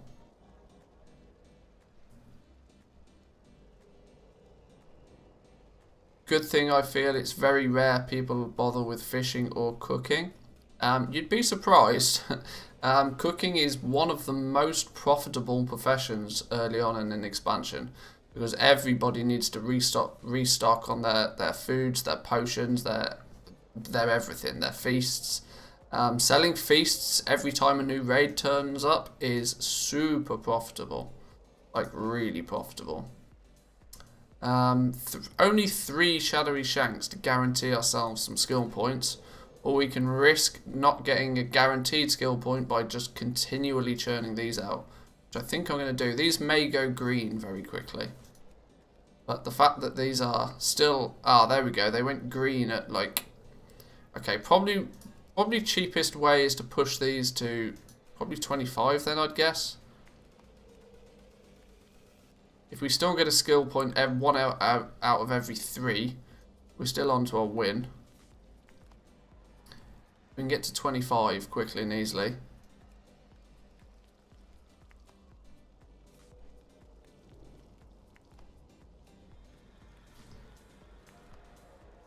Typical, and this last one's taking forever, sure. That's the risk you take when crafting something that doesn't guarantee you skill points.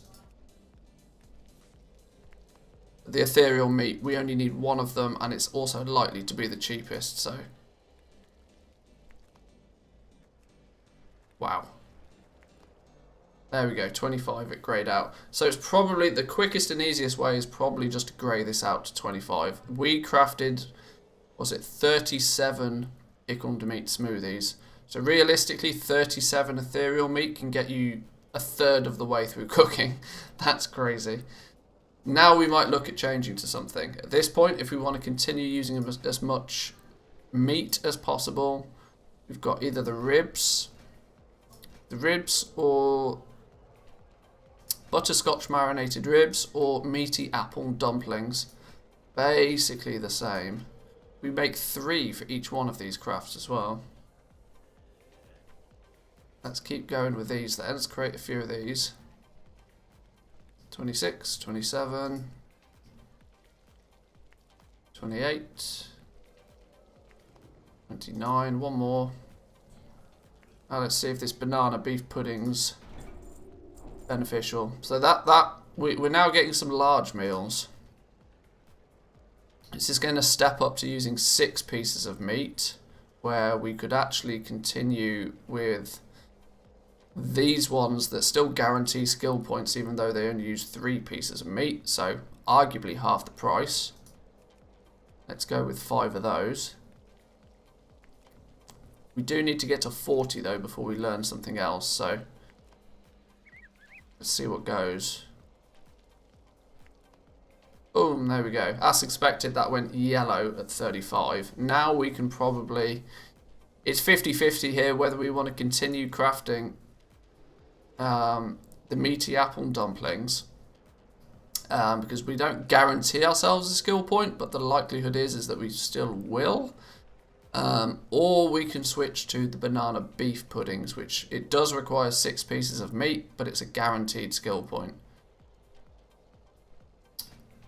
Let's risk it. I reckon we can put... We're only going to... As long as we still get the 5 skill points without crafting 10, I think we'll be good. Oh, cooking fire, of course.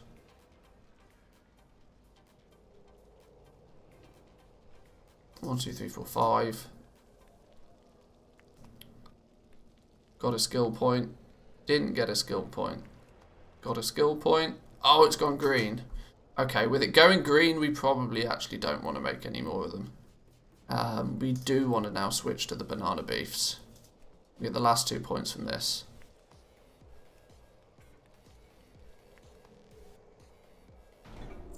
So we've not used a single fish yet, and we're at skill 40. That's important to note. Not used a single fish. Banana beef puddings are still looking good. Ethereal meat is going to be the cheapest meat. These are using shanks and wings and more vendor materials, so they're going to be slightly more costly on that basis. Do I have a little Ragnaros? Probably on live, but not on the beta. Let's continue with some beef pudding. Beef pudding. We're going to need to get to 45. Not used a single fish though so far.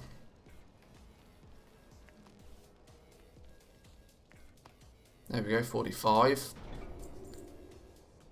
These are still orange, so I see no reason not to continue crafting them. But they might, like the other ones, go yellow very quickly. 47. No, these are going to take us all the way to 50 by the looks of things. God damn, this. They've heavily changed this. It was a lot more complex previously. We can either continue with our beef puddings, although they don't guarantee us skill points. We could either then switch to using 3 ribs and 3 crawler meat, 3 shanks and 3 wings. This one uses fish, so we'll ignore it. This one also uses fish, so we'll ignore it. 4, 5, 6 of vendor materials. 2, 4, 6 vendor materials. It's basically the same. So steak a la mode or the crown roast aspic, it makes no odds. Go with 5 of those then. Need to get to 60 to learn the next one.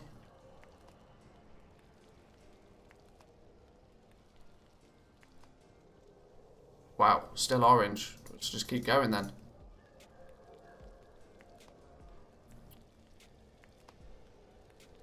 Still orange. all the way to 60, hopefully. Nice. Smothered Shank. Ah, okay, so now we've hit skill 60, and this is the first time we're actually going to have to use a fish. Up until this point, we've never had to use fish.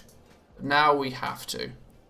Well, I say have to. We could continue to create Stake a la mode, but we're gonna need to hit 70. So let's look at doing something guaranteed. Lost Soul is the cheapest of fish. Iridescent Amberjacks are going to be more expensive. Piranhas are going to be more expensive. It might be better now. Couple of piranha fish, a couple of souls, and some shadowy shanks. These ones look pretty solid. Or, okay, so yeah, any of the soul food from this point on, I think. That's looking the most advantageous. Let's go with some of these. We're going to need 10, aren't we?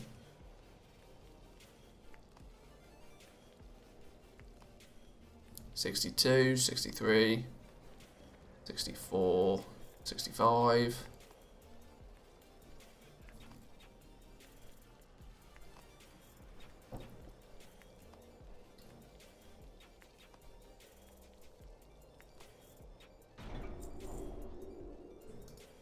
Oh, we've got to get to 75 before we can create that one. Realistically, we should just continue assuming that the piranha are not too expensive. Crafting those, there's no reason to move to anything else. Just go with it, see what happens.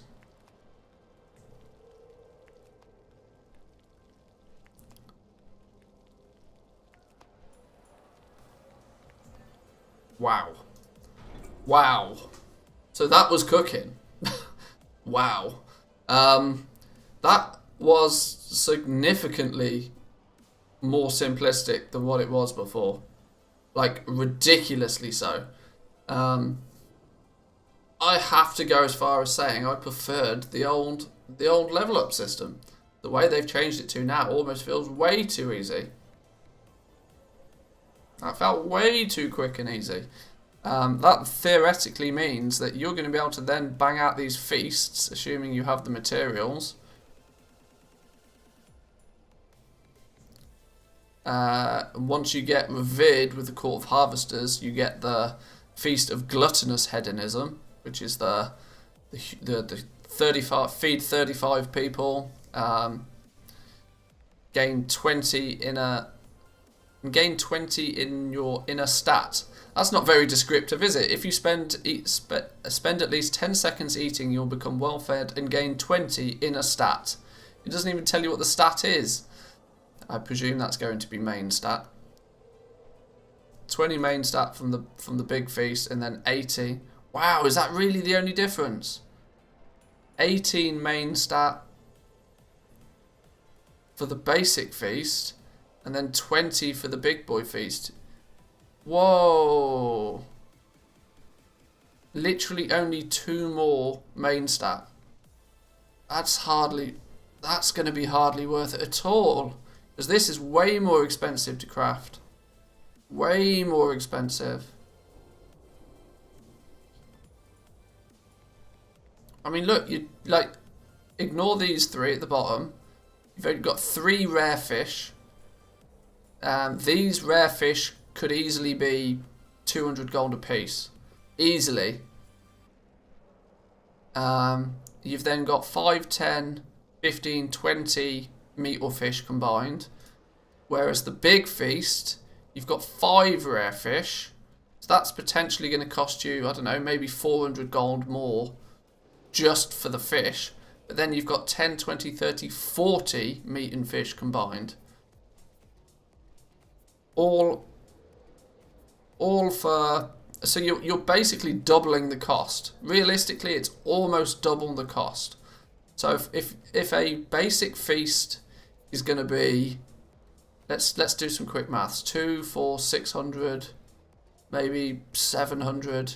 700 gold for a regular feast. If you would like to spend an additional 700 gold and gain 2 additional main stat. Wow. Why the... Wow, okay, sure. That sounds terrible. What have you done, Blizzard? It was fine the way it was before. 2 agility is going to be so OP. Yeah, exactly. Feels like it's not finished. It feels like it's broken level, not finished. It was much better the way it was before. Now you don't have to use hardly any fish. What were the only things that we What were the only things that we had to craft that used the fish? Probably the smothered shank. I think the smothered shank was the only thing that we made that used fish, and that was some lost soul, which is the basic fish that you can get from fishing anywhere, and then some piranhas. Your alternative was, at the time, I believe, there was something else we could craft. Yeah, silver gill. So whichever's cheapest, the silver gill or the piranha. You make either seraph tenders or smothered shanks. They're the only things that use fish. But the rest of it was completely fish free. Damn, wow.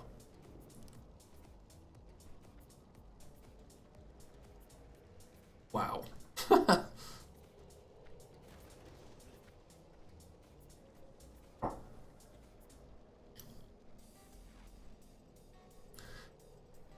That's crazy.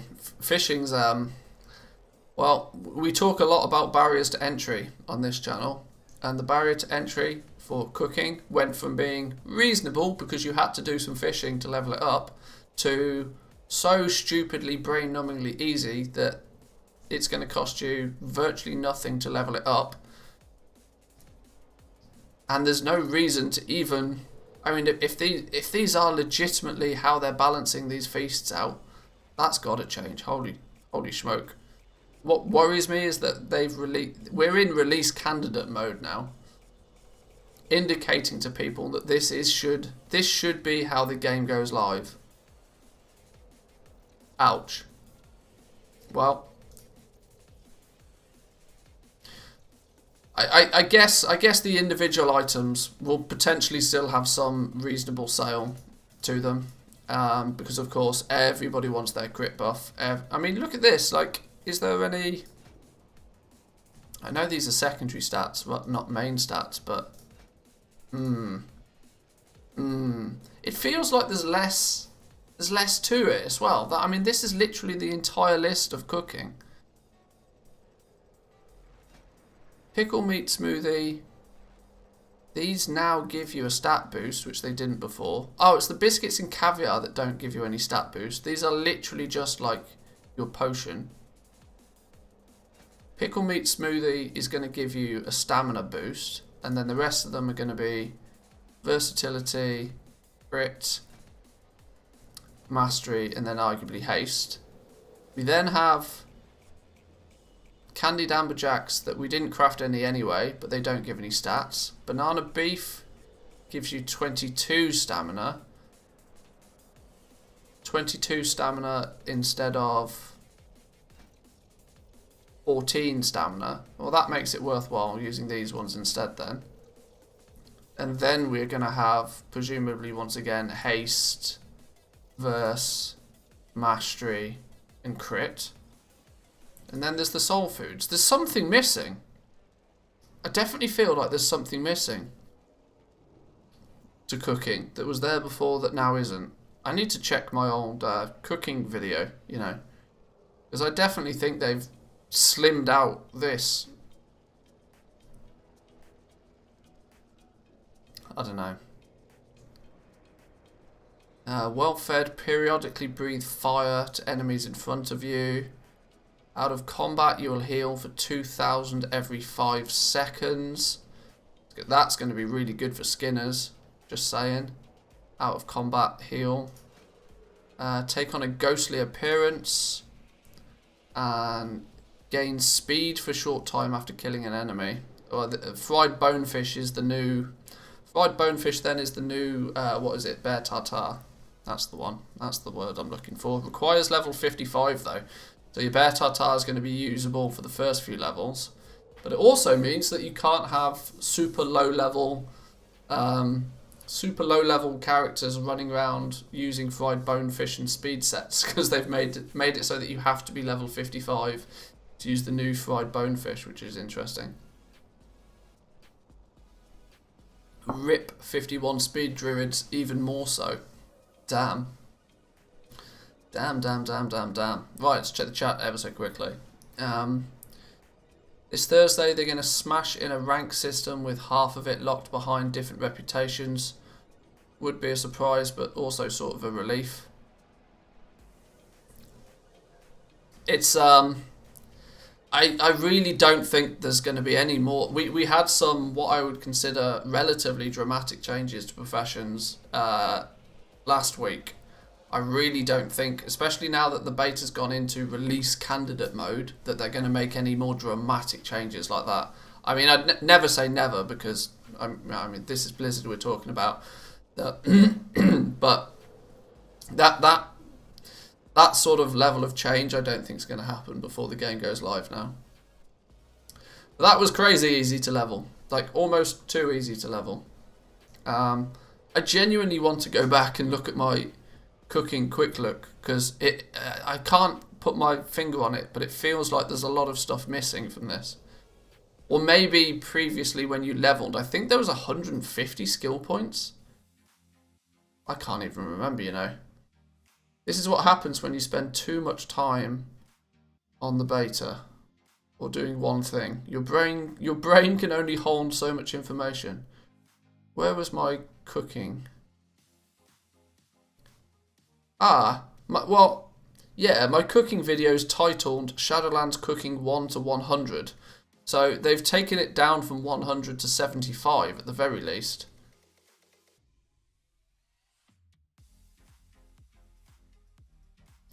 Plus my 1 to 100 cooking guide was a 20-minute long video,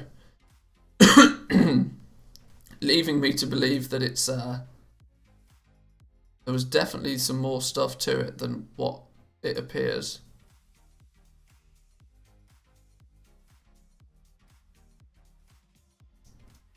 Let me see.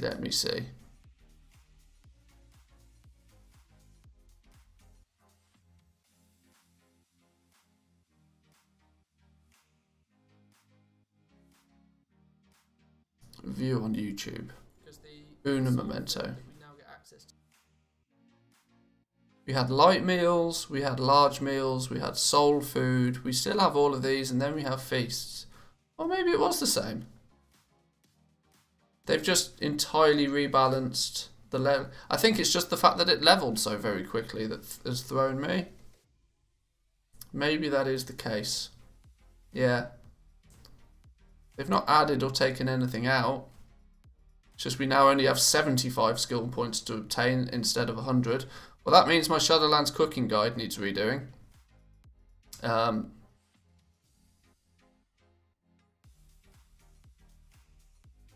Yeah, okay. Well, that's one to note down. Shadowlands cooking leveling guide definitely needs a new update. New cooking.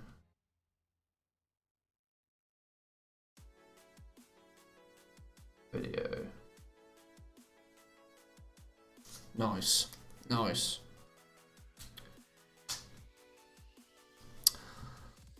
Well. I never expected that to be quite so straightforward as it was. Yeah, no longer do you need to get your fishing rod out and do a bunch of fishing anymore. That's a mad one. There's plenty of gold to be made though. I mean, like I said, everybody's going to want their food and their food buffs going into any sort of competitive content. Right then, I guess we need to spend a bit of time then churning forward with our material grind. I'm thinking whether it might almost... Is it going to be possible to level up a profession that's not tailoring? Because this lightless silk situation is proving to be so difficult to obtain in any good number. on the beta, that it might be worth looking at leveling something else just instead.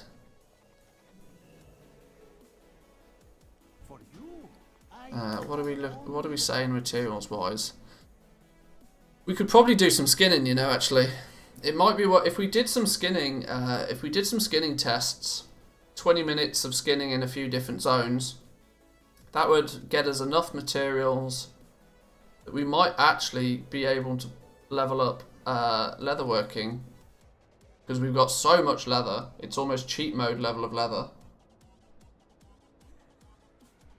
It's the it's not necessarily the bones or the desolate leather we're going to need. We're going to need more callous hide, and then heavy callous hide, so that we can then take enchanted heavy callous hide or whatever it is. Check the leather and ore prices on the auction house. Maybe less more ones on that front. I doubt it. I doubt it. I don't want to have to even consider using the auction house if I can. But maybe we'll do that then. Maybe we'll test out a few skinning spots, because they've definitely changed skinning. That's an absolute certain. Did I know I leveled skinning on this guy the other day. Did I actually gear him out though, so that he is geared out as well? So we can probably do some somewhat accurate skinning tests now.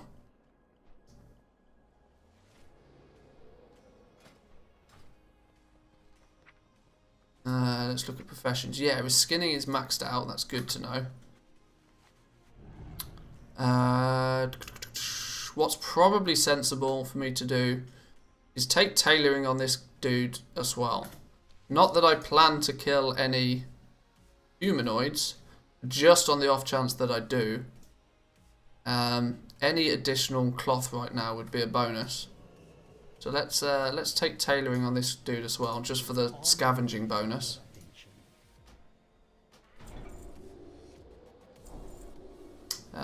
Sometimes find additional cloth from humanoids. There we go. Let's put our materials that we've got in hand currently in the bank, and then we'll go and test some skinning spots. May I tempt you with my wares? Deposit reagents, there we go. Somewhat clean bags. Nice, nice, nice.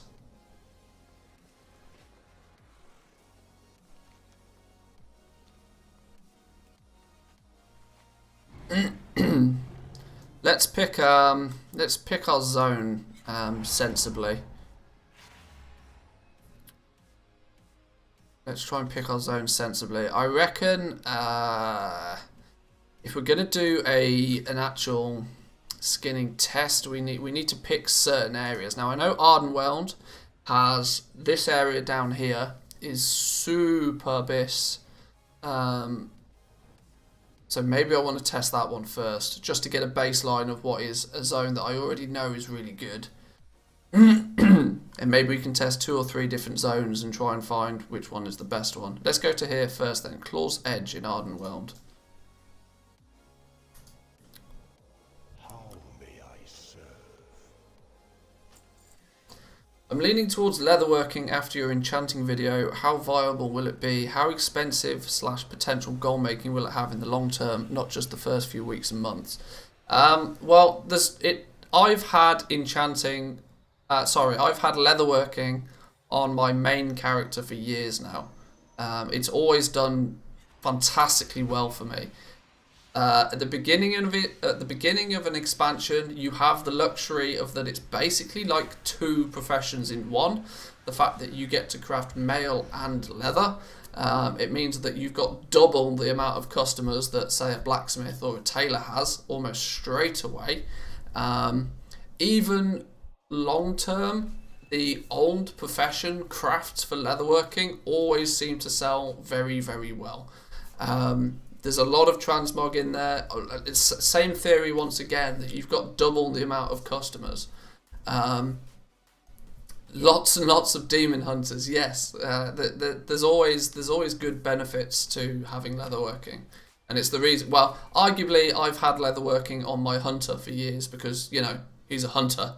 up until Shadowlands, it's always been beneficial to have the armor class that you wear as a profession, because a lot of the gear was bind on pickup, so it was just sensible to do. Not so much going forward, but hey. Arguably, yes, leatherworking I do still think is going to be very, very good for gold making.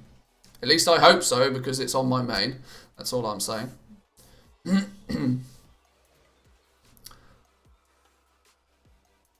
All the other classes that also use leather and mail. Exactly, you've got your druids, your rogues, your demon hunters, your shamans, your monks. That's 6 classes straight away. Is it 6? Did I say shaman? I don't know.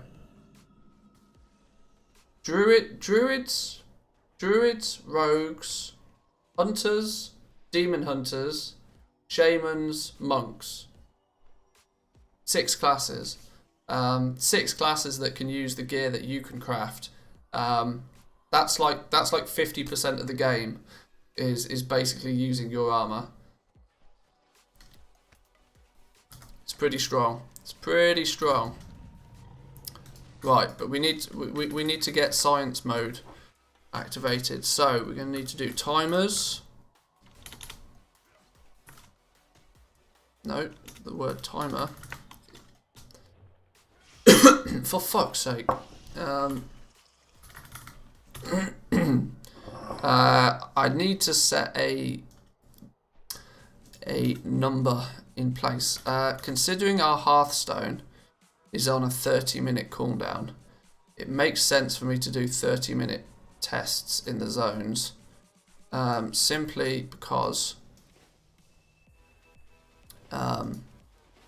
simply for the reason that we'd want to be able to go to somewhere, do a test for 30 minutes, then half back to Orbs to put our materials in the bank after we've recorded the results. 20 minutes to 30 minutes in each zone should give us a foundation. So right, first spot that I want to highlight, let me make this full screen so you can see. Once you're in Ardenweld, this Gorm Hive area to the very south is a super good skinning spot. It's not the most obvious skinning spot as well. The most obvious skinning spot is one that's just up here where this worm quest is, Squish and Burn. But the Gorm Hive, from my testing in the past, has always been better. But it's more likely going to be a case of that if you're the only person here, you can make a killing. If you're not the only person here, then it might be a little bit more of a different situation. But let's try this zone. We will start the timer when we pull our first pack of dudes. That will be the rule that we will try and keep to. We cannot allow any of them to become queen. Slaughter them all. There's also a world quest going on here, which may actually sway the results. I'm hoping it doesn't, but if memory serves me right, the way that we do this little zone is we dive between the caves. There's a bunch of caves like this, and when you're in the caves, there was stuff that you could skin. Evolving Might. These things. So we'll start our timer. We'll pew pew. We'll do some skinning. These still skin, which is good. Oh, that's interesting. Oh, that's very interesting. Already it looks like this place has been nerfed. You used to be able to skin these things and they'd give you leather. That doesn't appear to be the case anymore. RIP, best spot in the game already. I've not even made a bloody video on it yet. That's mad. Okay. Well, maybe that's the first test spot in the trash. These, I mean, you can still skin them. You can probably get points for skill points off these. You can actually get skill points off these. So this may be a really good place to very quickly level up skinning. But they don't skin for anything. Ooh. RIP. Because yeah, you used to be able to run into a cave, aggro like 6 of them, and then just skin, and it was GG from there. Ah, maybe it's only going to be these big ones that are on the outside then that are skinnable.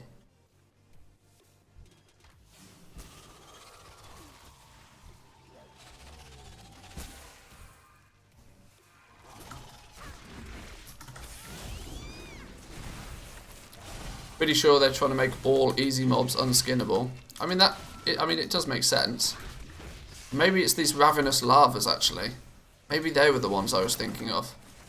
Because I remember them all being I want to skin this ravenous lava. Oh yes, they've killed this spot dead.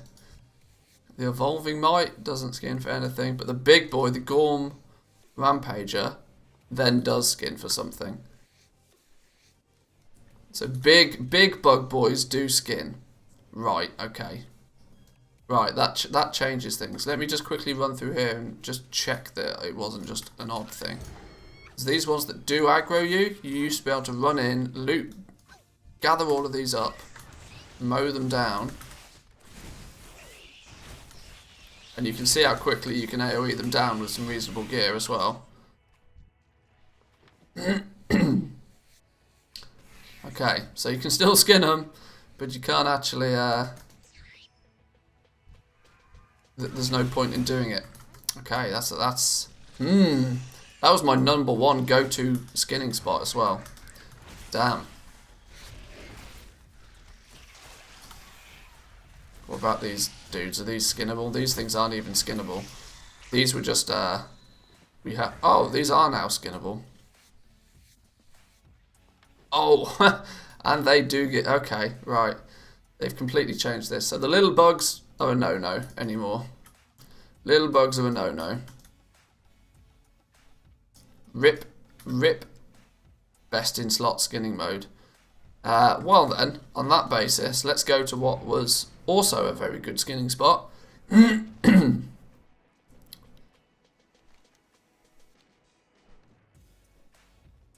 fact, well, as we're here, I'll tell you what, as we are actually here, maybe we'll just do, let's get rid of these materials. I know this is sacrilegious deleting materials, but it saves me having to go back to Orbs just to put them in a bank. Let's just do 20 minutes, 30 minutes killing just the big dudes and see what we can get. Because there's still a reasonable density of them. It's not crazy good, but and it's less crazy good if I pull everything. But skinning numbers seem wrong though. I don't know. We'll find out. We'll find out once we've got some data to go by. We'll find out. So we'll only bother skinning the big boys.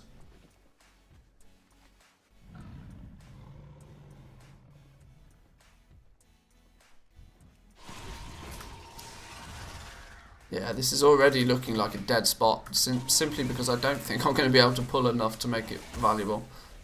10 leather from 1 bug seems a bit off. The numbers do seem a bit high. They do seem a little bit high, I won't give you that.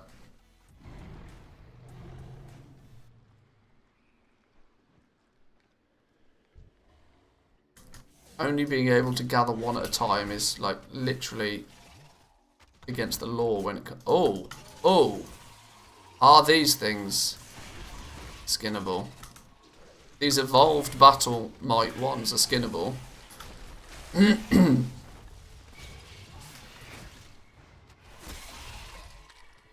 Oh, you can't even loot these ones. God damn Blizzard. 12 leather from a single one. I was just thinking, because there's this world quest going on and they constantly spawn. But no, Fun Police have hit this one hard already.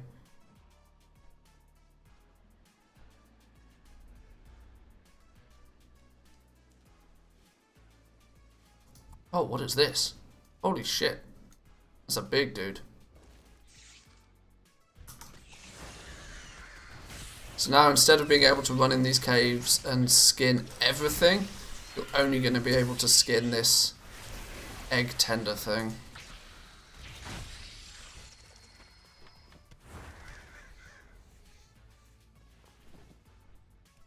Two heavy and 5 callous.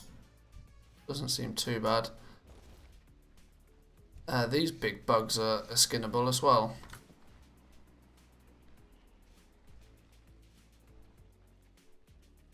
This is part of a worm quest, so I don't particularly want to kill those specifically. Trying to just aggro as many of these as possible.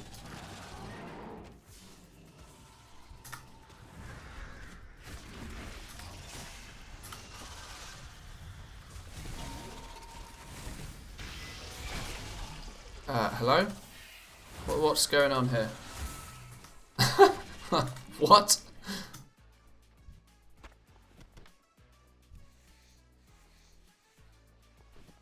$11 pieces of leather.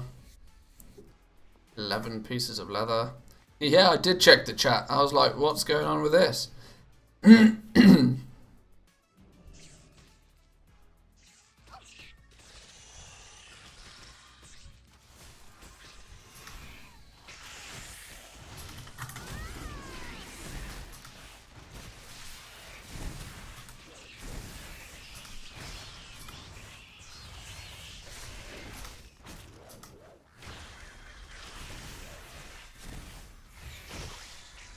One down, 2 down. Problem is, it's going to be difficult to work out to skin the right mobs here. And to make sure you skin the right mobs. Yeah, because I don't want to skin all of that. It's just a waste of time me skinning that because they don't drop anything in it anymore.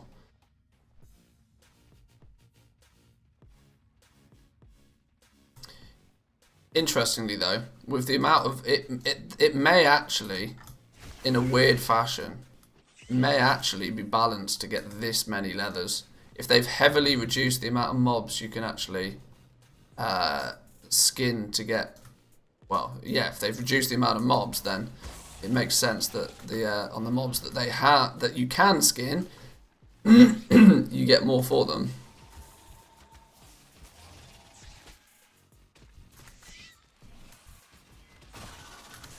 Man, I'm so happy I won't hear Magni's voice again. Seriously, fuck that dude. Oh dear. That's not very fair. But yeah, I agree. 110% agree.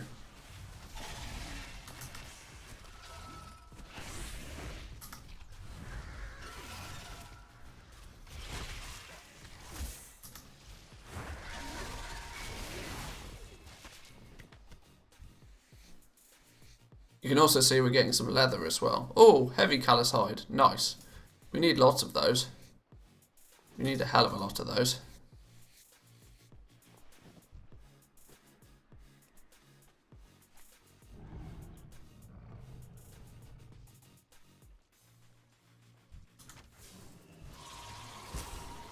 Hey, this little top section's very good. There's loads up here.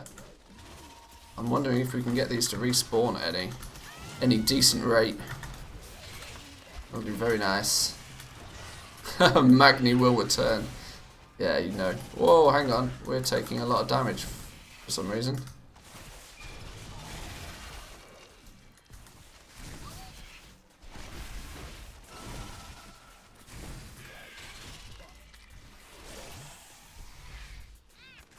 Look up ASMR Magni. I was rolling on the... No, that can't be a thing. Oh my days. It never fails to surprise me. The niche stuff that some people are into. Holy smoke.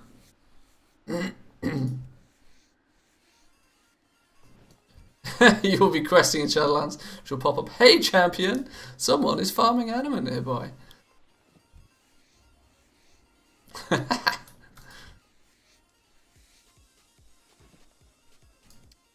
Yeah, that's the stuff nightmares are made of.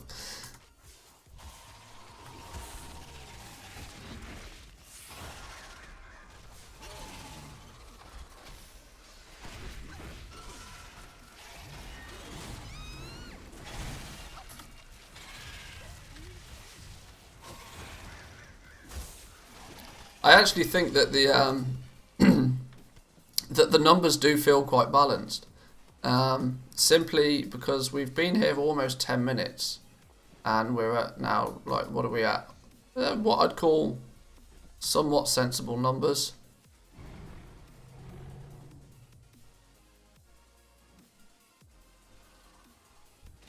We could say that it's bugged. Ah, I see what you did there. I see what you did there.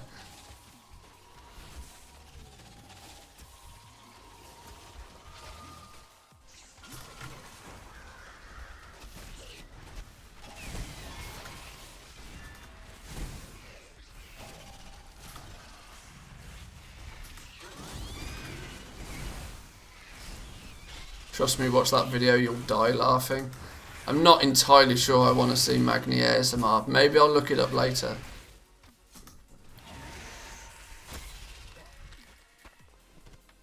Let me get some of this skinning testing done. Then we'll have a look.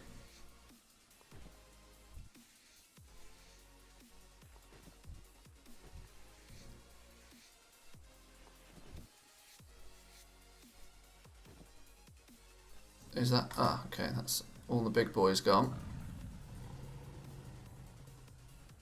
We almost don't need to go into these caves anymore. Oh, hello, who are you? You're a beast. I don't think I want to spend time killing you, though.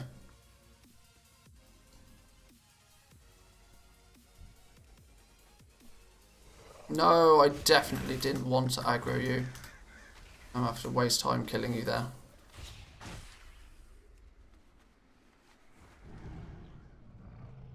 Hey up, there's a battle going on over here. Yoink.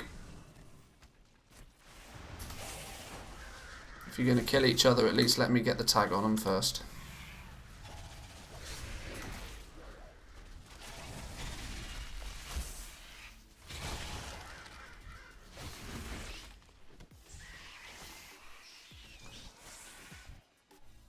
Let's put the meat down here.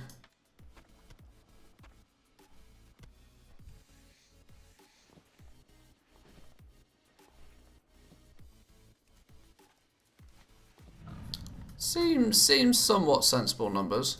It still feels as if it's somewhat balanced. I was able to get somewhere in the region of about between 1,000 to 1,200 desolate leather an hour in the past. And I think we're somewhat on target to do the same, even though we're not skinning quite as many mobs. When we do skin something, we end up getting quite a lot from it.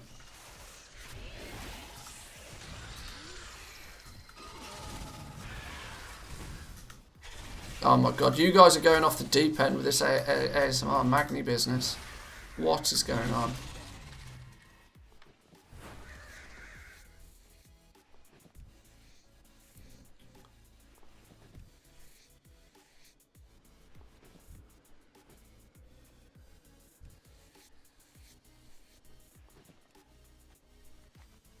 So also should point out those flying bugs were not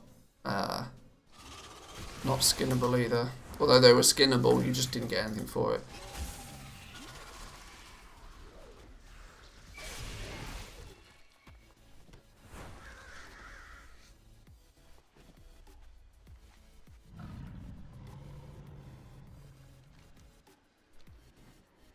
You do realise you guys are the reason why people make these stupid videos. If you search for those kind of things, then yes, people are going to make them. Oh damn!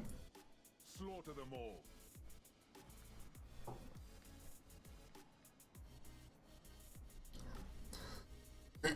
I'm already getting a slight concern.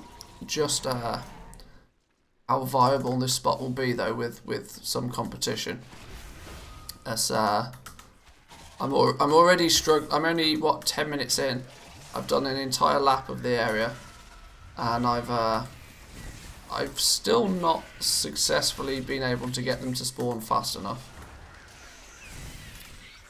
You got a couple of people out here, and you may heavily struggle to get the same results.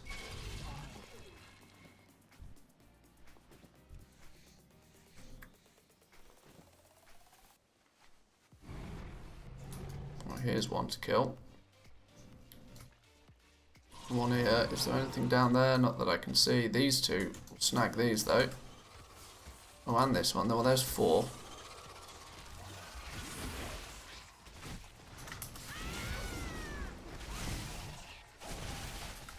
Come on, pet. Do pet things.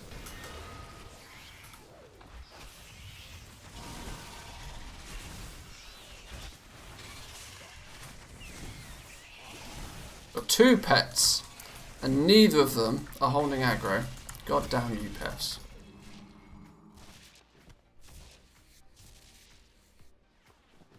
Oh, more heavy callous hide.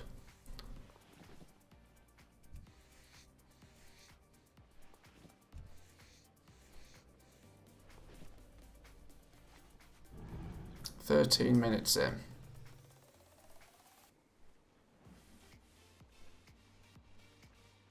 Stop running away, bug. I'm trying to kill you.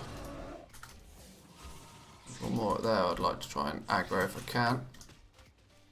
There we go.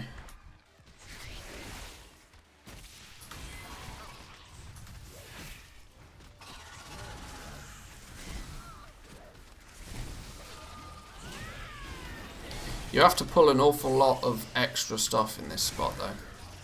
Not everything that you're killing is skinnable, which is always bad for like optimization. It's very easy to waste a lot of time out in this zone by the looks of things. So this may not necessarily be one of the best spots anymore, which is a shame, because it was actually quite good fun to farm out here. But it does actually appear that if I follow somewhat of a similar route, that things are spawning fast enough for me to always have something to kill.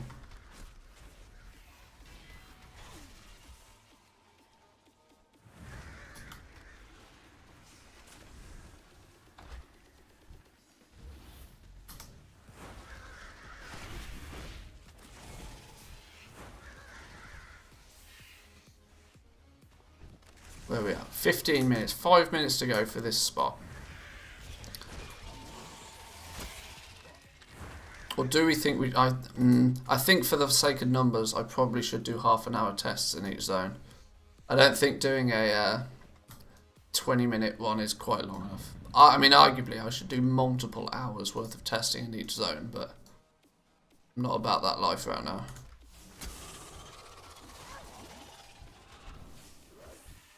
Oh, this is going to be a big pull. This is going to be a big pull. Pet, I need you to do pet things pretty urgently.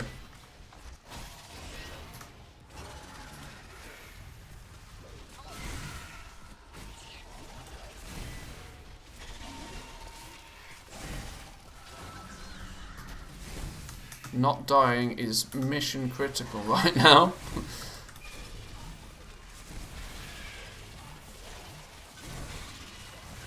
Boom, big pulls. Love it.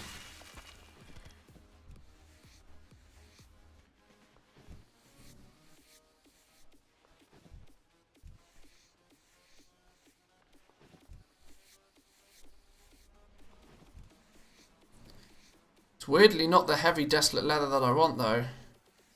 It's gonna be the callous hide. Oh, there's another one we need to skin. It's the callous hides that we're going to need in great quantities for crafting Legos.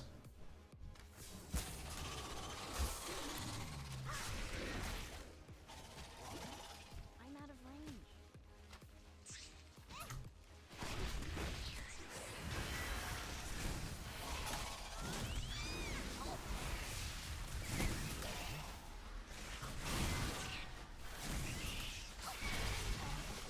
I don't expect to be able to craft many leather working Legos though.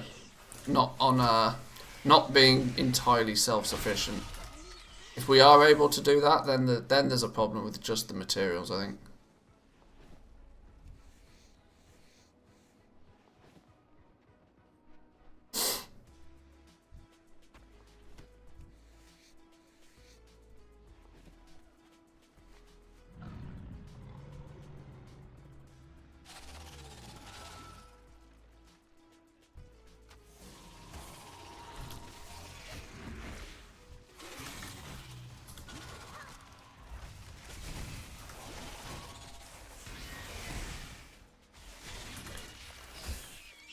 I mean, another main reason why I don't particularly feel like doing much more than 20 minutes, half an hour in each zone is simply because these materials are ultimately going to go to waste. Because of course, it's beta. Oh, how my life would have changed or been very different if I'd have had a nice little material vendor. But no, that would almost be sensible. Well, let's do 2 pulls here, because otherwise I'm likely to die. Yeah, you can make heavy callous hide with regular callous hide. The problem is I'm not really getting enough of either of them. Because it takes 10 callous hide to make a heavy callous hide. Which is, yes, it's possible, but it's... I would hope to just get some more anyway. The difference between the desolate leather that you get and the callous hide seems to be huge. Which is where the limiting factor will be for crafting legendaries. It's going to make any callous hide is going to make it remarkably more expensive than the desolate leather. Although what we might find is that some mobs will drop mostly desolate leather, and then there might be some mobs that mostly drop the callous hide. See, these are dropping 3 desolate leather each, which is the equivalent of 30 desolate leather from a single mob.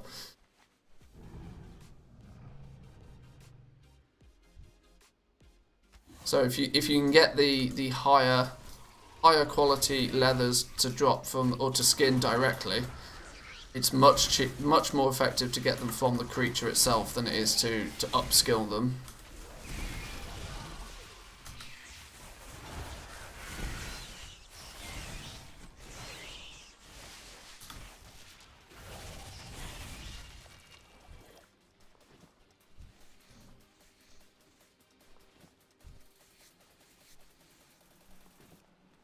There's a concern though with the amount of heavy desolate, or well, just the amount of desolate leather that's dropping in general. That once everybody's got their legendaries up and running and sorted, the market could crash so very quickly. This is what I worry, that like there's going to be this initial huge spike in demand for materials, but the drop off of that requirement is going to be mega once we get past the first month or so, and people start to I suppose it depends. If the price of the materials comes down far enough, it incentivizes more people to get into crafting base legendaries in the first place. So it might be a system that holds its own for a little while. But I do worry the drop-off in demand for materials is going to be massive this expansion. Because they've kind of forced all of the materials into one section of the game. Base legendary items. Once the base legendary items are not as valuable, oh boy, the drop-off in demand for materials is going to be heavy.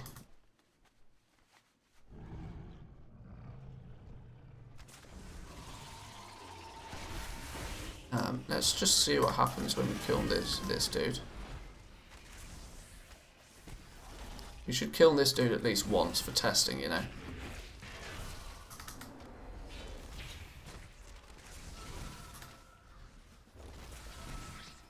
Can I trank shot that? Apparently not.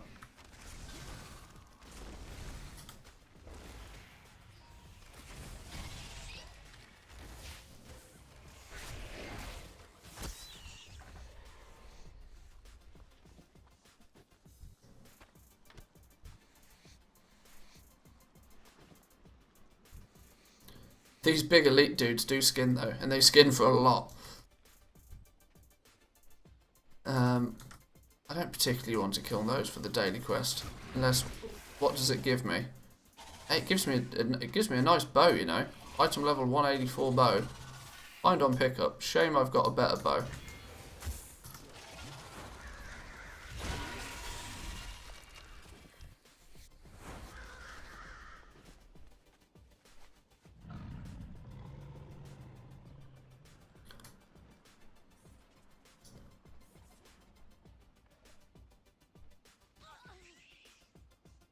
Well, I'm somewhat content in saying that there's enough stuff out here for at least a single player to kill.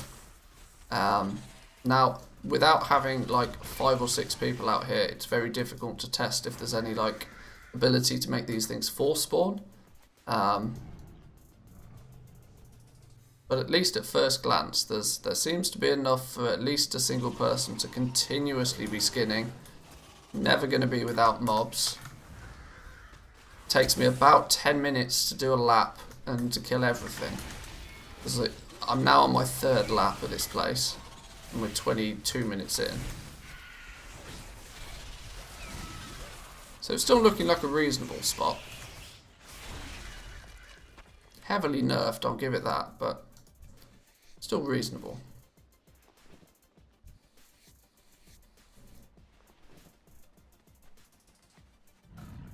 Oh, wait up. There's the rare, look.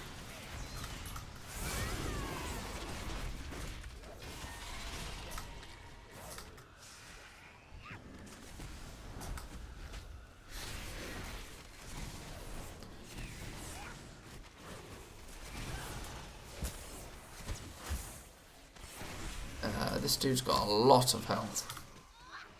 Probably wasn't very effective for me to hang around here and kill it. Maybe that dude can kill it while I skin these.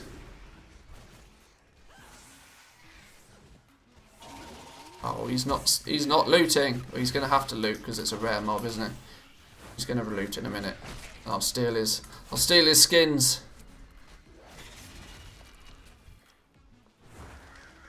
Go on, press the loot button, dude. Oh no, he's also skinning. Goddamn son of a bitch. Oh, well, there we go. At least this is a somewhat representative of what might happen when you have some competition.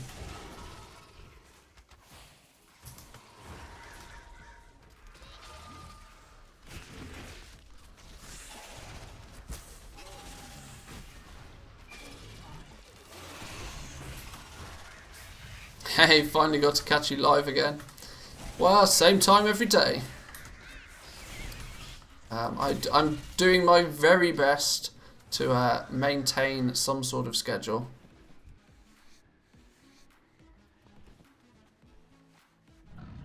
Now, whether that happens when Shadowlands launches, I can't guarantee.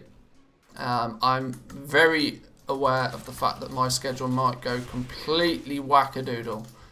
I'm almost tempted, you know, to not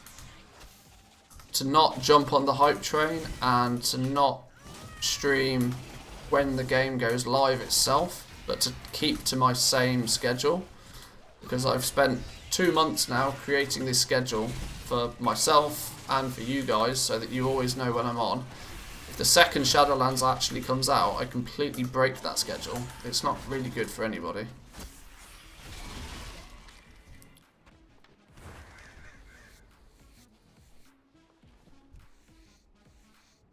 It's not you, it's me.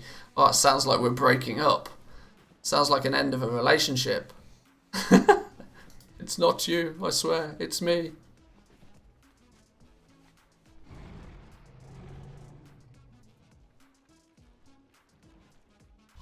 Right, I've got to be careful of the time on this one now, because we're getting to the end of our 30-minute test. We don't want to.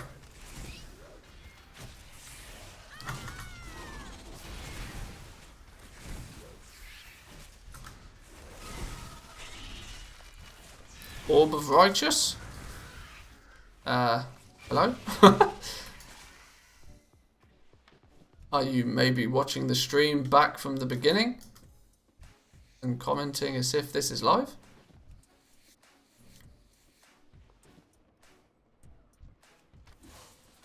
I think we got time for, we got 3 minutes for one, maybe two more pulls.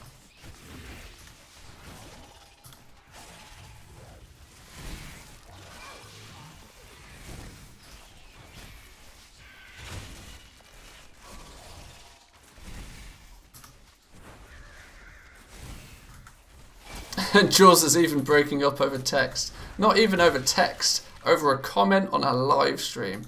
That is disgusting. You should be ashamed. Absolutely appalling behaviour. It's that kind of behaviour that's the reason why we're breaking up.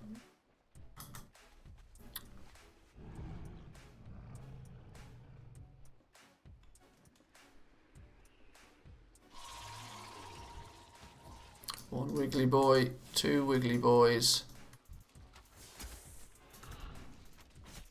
three wiggly boys. Right, this is probably going. Oh no, we might have time for. We might be able to squeeze in one more pull. Let's see.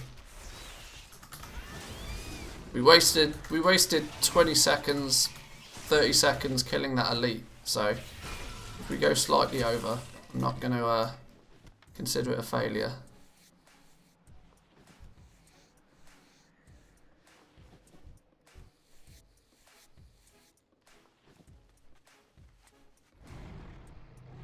Right, 28 minutes. I think we've got time for one more pull.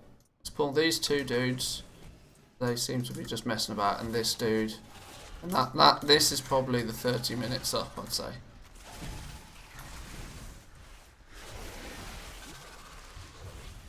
By the time we've killed and skinned these, I think we'll probably be there for the 30 minutes. Right. Alrighty. One for you, one for you, one for you. In fact, we've definitely got time to squeeze in a couple more kills. Definitely got time. Assuming that we can find some. Here's a wiggly dude. Oh, what? It feels like cheating stealing this one. But we will. Sorry, Mr. Mage. Right, we'll kill this one last dude and then we'll call it. That will be our 30 minutes. I'd rather have slightly lower results than slightly higher results. There we go. Nearly bang on 30 minutes. So, first 30 minutes spot done. What are our results here? Well, we got ourselves 357 regular Desolate Leather with 167 heavy Desolate Leather as a nice little kicker. 61 Callous Hide and 8 heavy Callous Hide. And interestingly, by killing the bugs, which you would expect, we only got 9 Pallid Bones. There's probably going to be a situation then. Oh, new subs. Welcome, welcome. Thank you for subscribing. Hope you're enjoying. There's probably going to be the situation then that we can kill certain mobs to get the bones, which are needed in greater quantity for the male armor. And obviously, if you're killing wiggly boys, it makes sense that they don't have many bones in them because, well, they don't have bones. They're bugs. We probably need to do a little bit of skinning of in some other zones as well. But that's a good baseline. That works out to be, what's that? That's like if we double everything to get an hourly rate. That's 7. I tell you what, I'm gonna have to write this down. Where's our? Let's put it in. Let's put it in our Shadowlands cheat sheet. Let's make a new. We'll call this farming spots. Farming pots spots. Let's at least make it look something similar to how the rest of them do actually.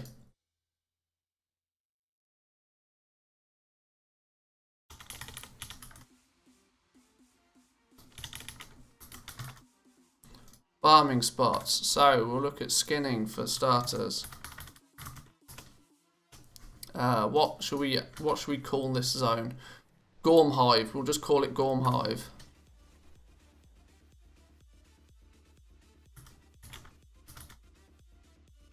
Gorm Hive. 30 minutes. Well, let's just do a per hour. So we did a half an hour test, and what did we get? Desolate Leather heavy desolate leather, callous hide, heavy callous hide.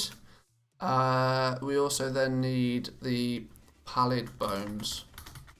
Is pallid with one L or two? Two L's, pallid bones.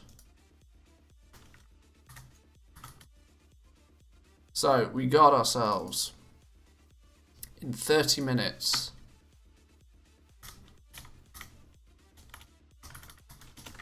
357, 169, callous hide 61, heavy callous hide 8, pallid bones 9. Okay.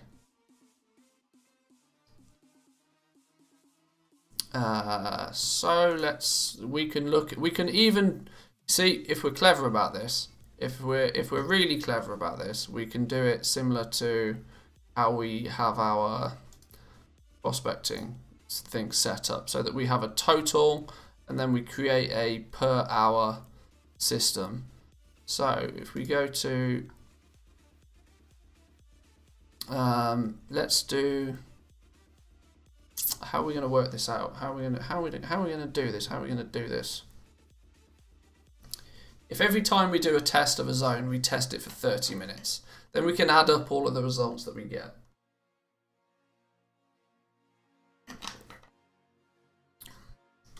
So actually, if we go, that was 0.5 of a test. That was 0.5 of a test. Total average per hour.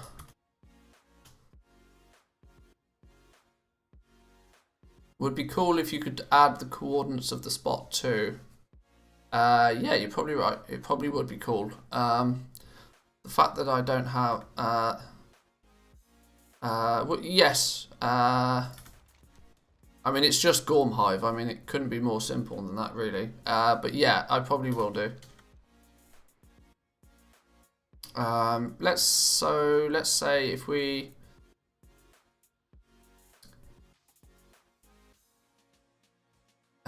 need this to go up here. The totals.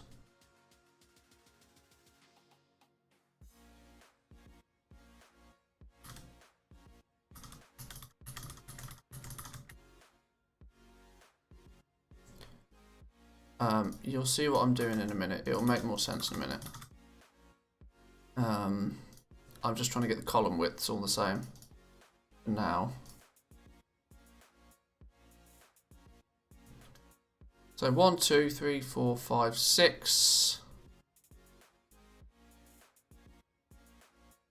7, 8, 9, 10. So we can potentially do 10 different runs here. Total equals the sum. Where's my sum button? Sum of all of these. So if we did 1, 2, 3, 4, 5, 6, 7, 8, 9, 10 30-minute tests in a zone, that would be 5 hours worth of 5 hours in total.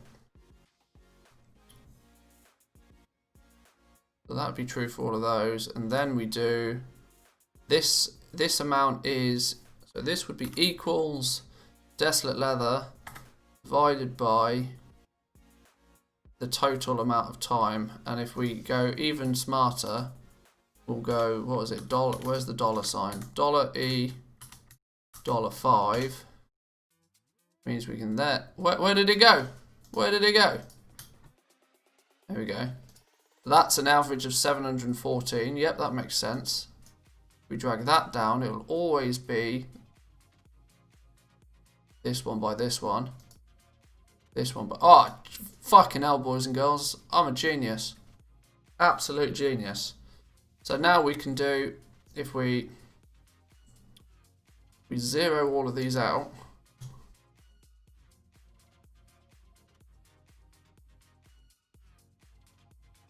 Boom! fully functioning working spreadsheet list. Oh, just beautiful. So input data in this box here. Boom. No, not that column. Ignore that column.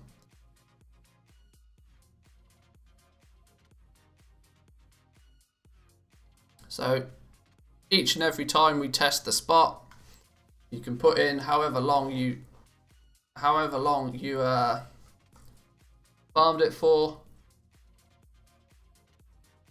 and it allows us then to come back on a regular basis, test the spot, and it will get us slightly better results. And then we just duplicate this down for each and every farming spot that we do. So maybe we want to then not die. That's what we'd like to do, is not die.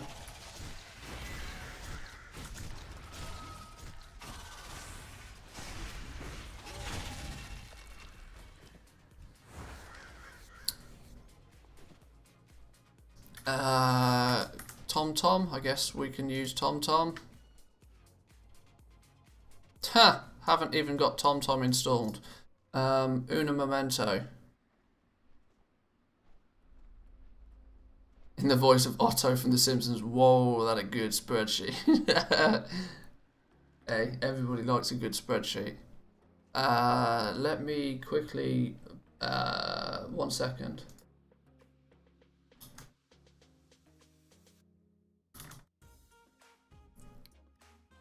I'm just loading up the CurseForge add-on. I don't know if it shows anything that it shouldn't show. That's why we'll be right back.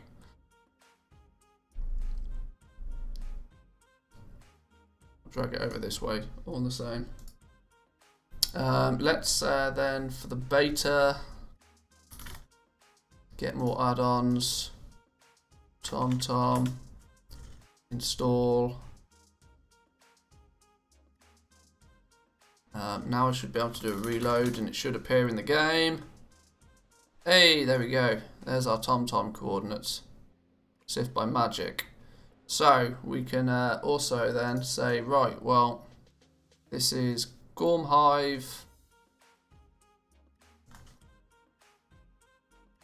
Arden Weld, Gorm Hive with the coordinates. What was it?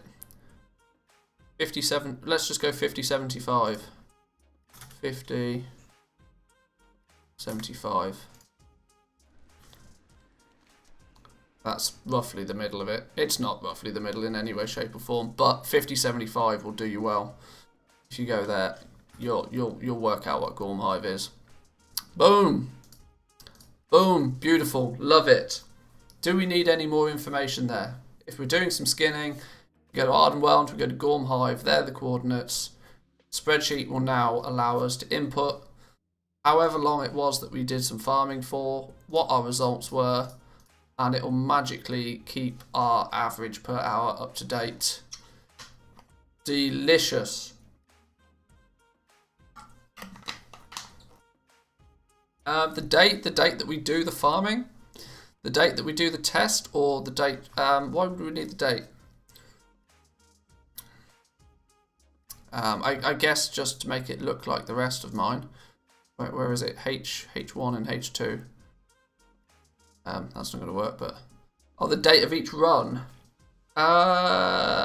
Possibly. Possibly. We could throw the date in there, I suppose.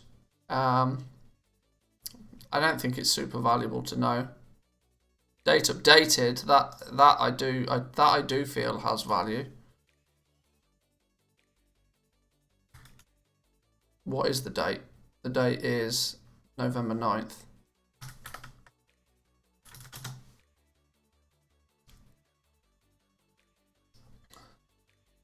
Add, please /pet each wiggly boy before slaughtering them. Yeah, true. True.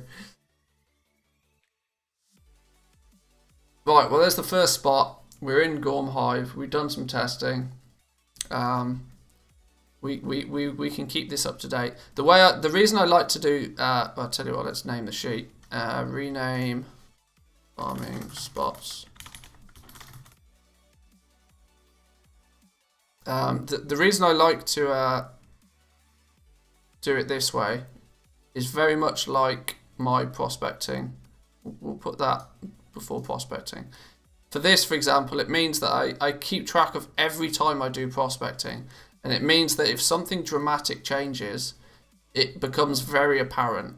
Now, obviously, if you don't spot the change, it's going to completely screw up your percentages and drop rates, and in prospecting terms, prospecting rates.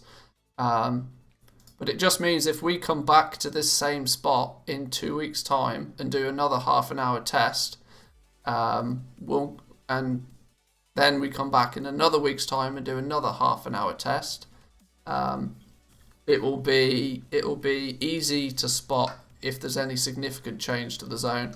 What you might still see if you use this sheet for yourself, you might very quickly start to see, yes, your gear gets better, the results increase. So you may wish to tweak it and tune it a little bit, but not all variables have been removed from it, but it somewhat still makes sense to do it this way to track an average per hour. Now, once the game goes live, you could theoretically boost this up by adding a gold value for each of these and saying a gold per hour.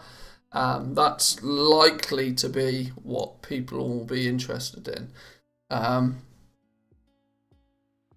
Gear dependent in the notes column. True. I'll put some, like what I do with the other ones, I'll probably put some instructions and notes at the top, but for now this is good enough for me to start with. It doesn't need to be perfect straight away. The likelihood is we'll do some other farming spots and my thoughts will change for exactly how I want to have this set up anyway, but we'll have to see. So that was the first spot that I wanted to do a little bit of testing on. What we do need to do is, once again, not die. Not dying is preferable. And let's go put these materials in the bank. So let's do a hearth back.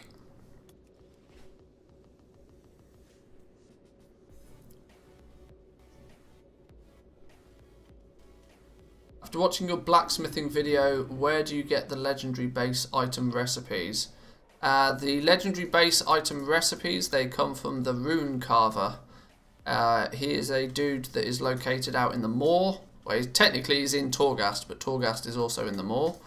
Up here, when you first zone into the moor, there's a portal that you get to Torghast. When you go into Torghast, the Rune Carver is first door on the right. You've got to be level 60 to get there though, so remember that. Arguably, by the time you hit level 60, you'll stumble across it by accident. It's impossible to miss, put it that way. For you, I offer only the finest. Until our next It might be worthwhile actually me sending all of these materials straight to my leather worker, because there's not really any point them being on this dude who's just a skinner. You immediately get all the recipes. You've got to be level 60 and you've got to have your profession maxed out. So in terms of blacksmithing, you're going to need to have 100 out of 100 skill in blacksmithing. Then when you go speak to the Rune Carver, I can show you that. In fact, I can show you the Rune Carver just ever so quickly. It's like there's a quick and easy portal to him in here. Once you speak to the Rune Carver, he will give you a quest to go back to the main profession vendor, and then you can just learn the recipes. It's real quick and easy.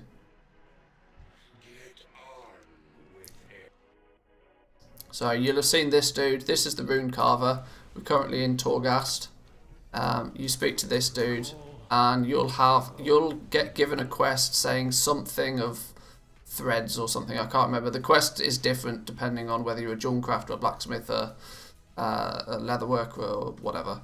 But you'll get a quest off this guy to then go back to your main profession trainer in Orbs, and then you can learn the patterns. Can you confirm if you need to be 60 to create enchanted hides, cloth, and lithium? Why would you need to be 60? I don't think there's any reason why you'd need to be 60. No. You learn all 3 of those patterns just from the trainer. So as long as your enchanting skill is high enough, you'll be able to create them. Which, in and amongst itself, I think is absolutely batshit crazy. That it's just another reason why not to have an enchanter on your main character, because you can do everything that you need. Why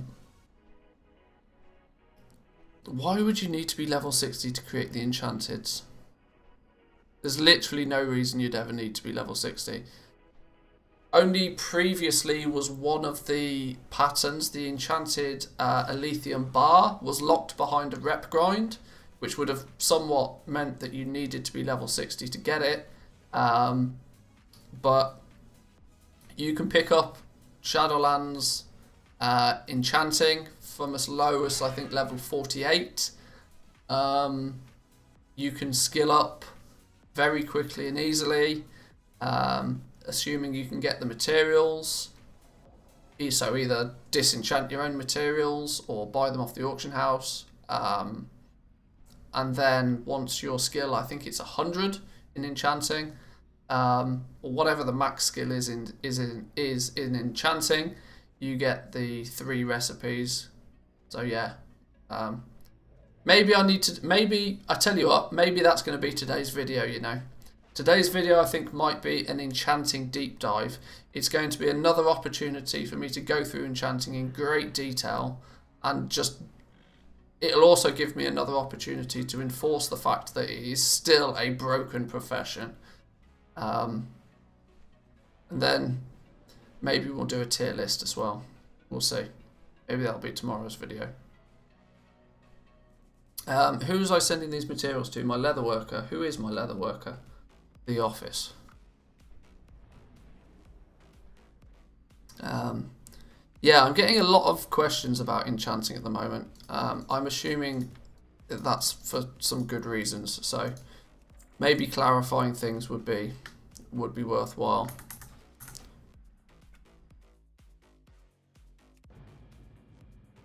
Now, I wonder how many of these, how many and how quickly are we going to be able to make?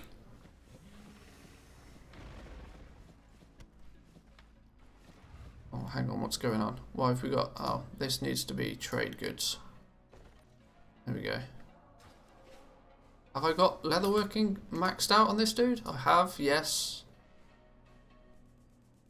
I haven't learnt the patterns though. So, what's going to be the cheapest one? The cheapest one and most easy for me to gain the materials for. The mail gear is going to require pallid bones. Leather, umber hide arm guards is another possibility. We need 8 enchanted heavy callous hides. What's 8 times 15? 10 times 15 is 150.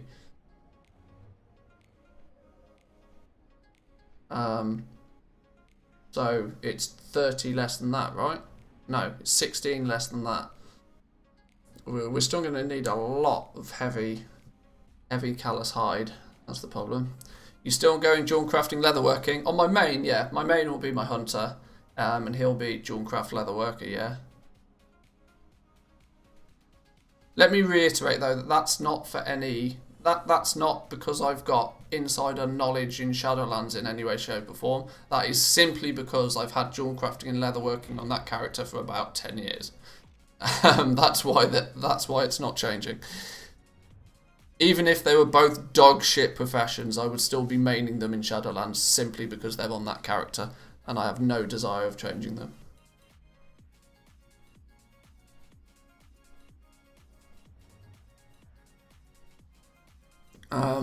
Eight times, yeah.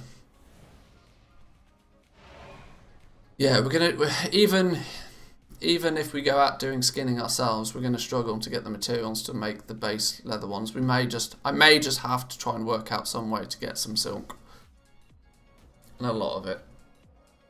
Maybe I'll have to spend a couple of hours in the Queen's Conservatory for that. Interesting. But the combo makes sense. It makes sense somewhat. Jewel crafting would be better to have blacksmithing with rather than leatherworking. Simply for the fact that jewel crafting uses shadowgast ingots and blacksmiths make shadowgast ingots. So for me to even get my main professions up and running properly, it's going to require my alts to also get their ass into gear. You'll basically be creating legendaries for all slots. Well, that is one advantage I have, that like we worked it out earlier, that a leatherworker supplies their base legendaries to 6 classes in the game, which is almost half of them. And then, of course, when you add on top of that, jewel crafting is the rings and necks. Like virtually everybody is your potential customer. So.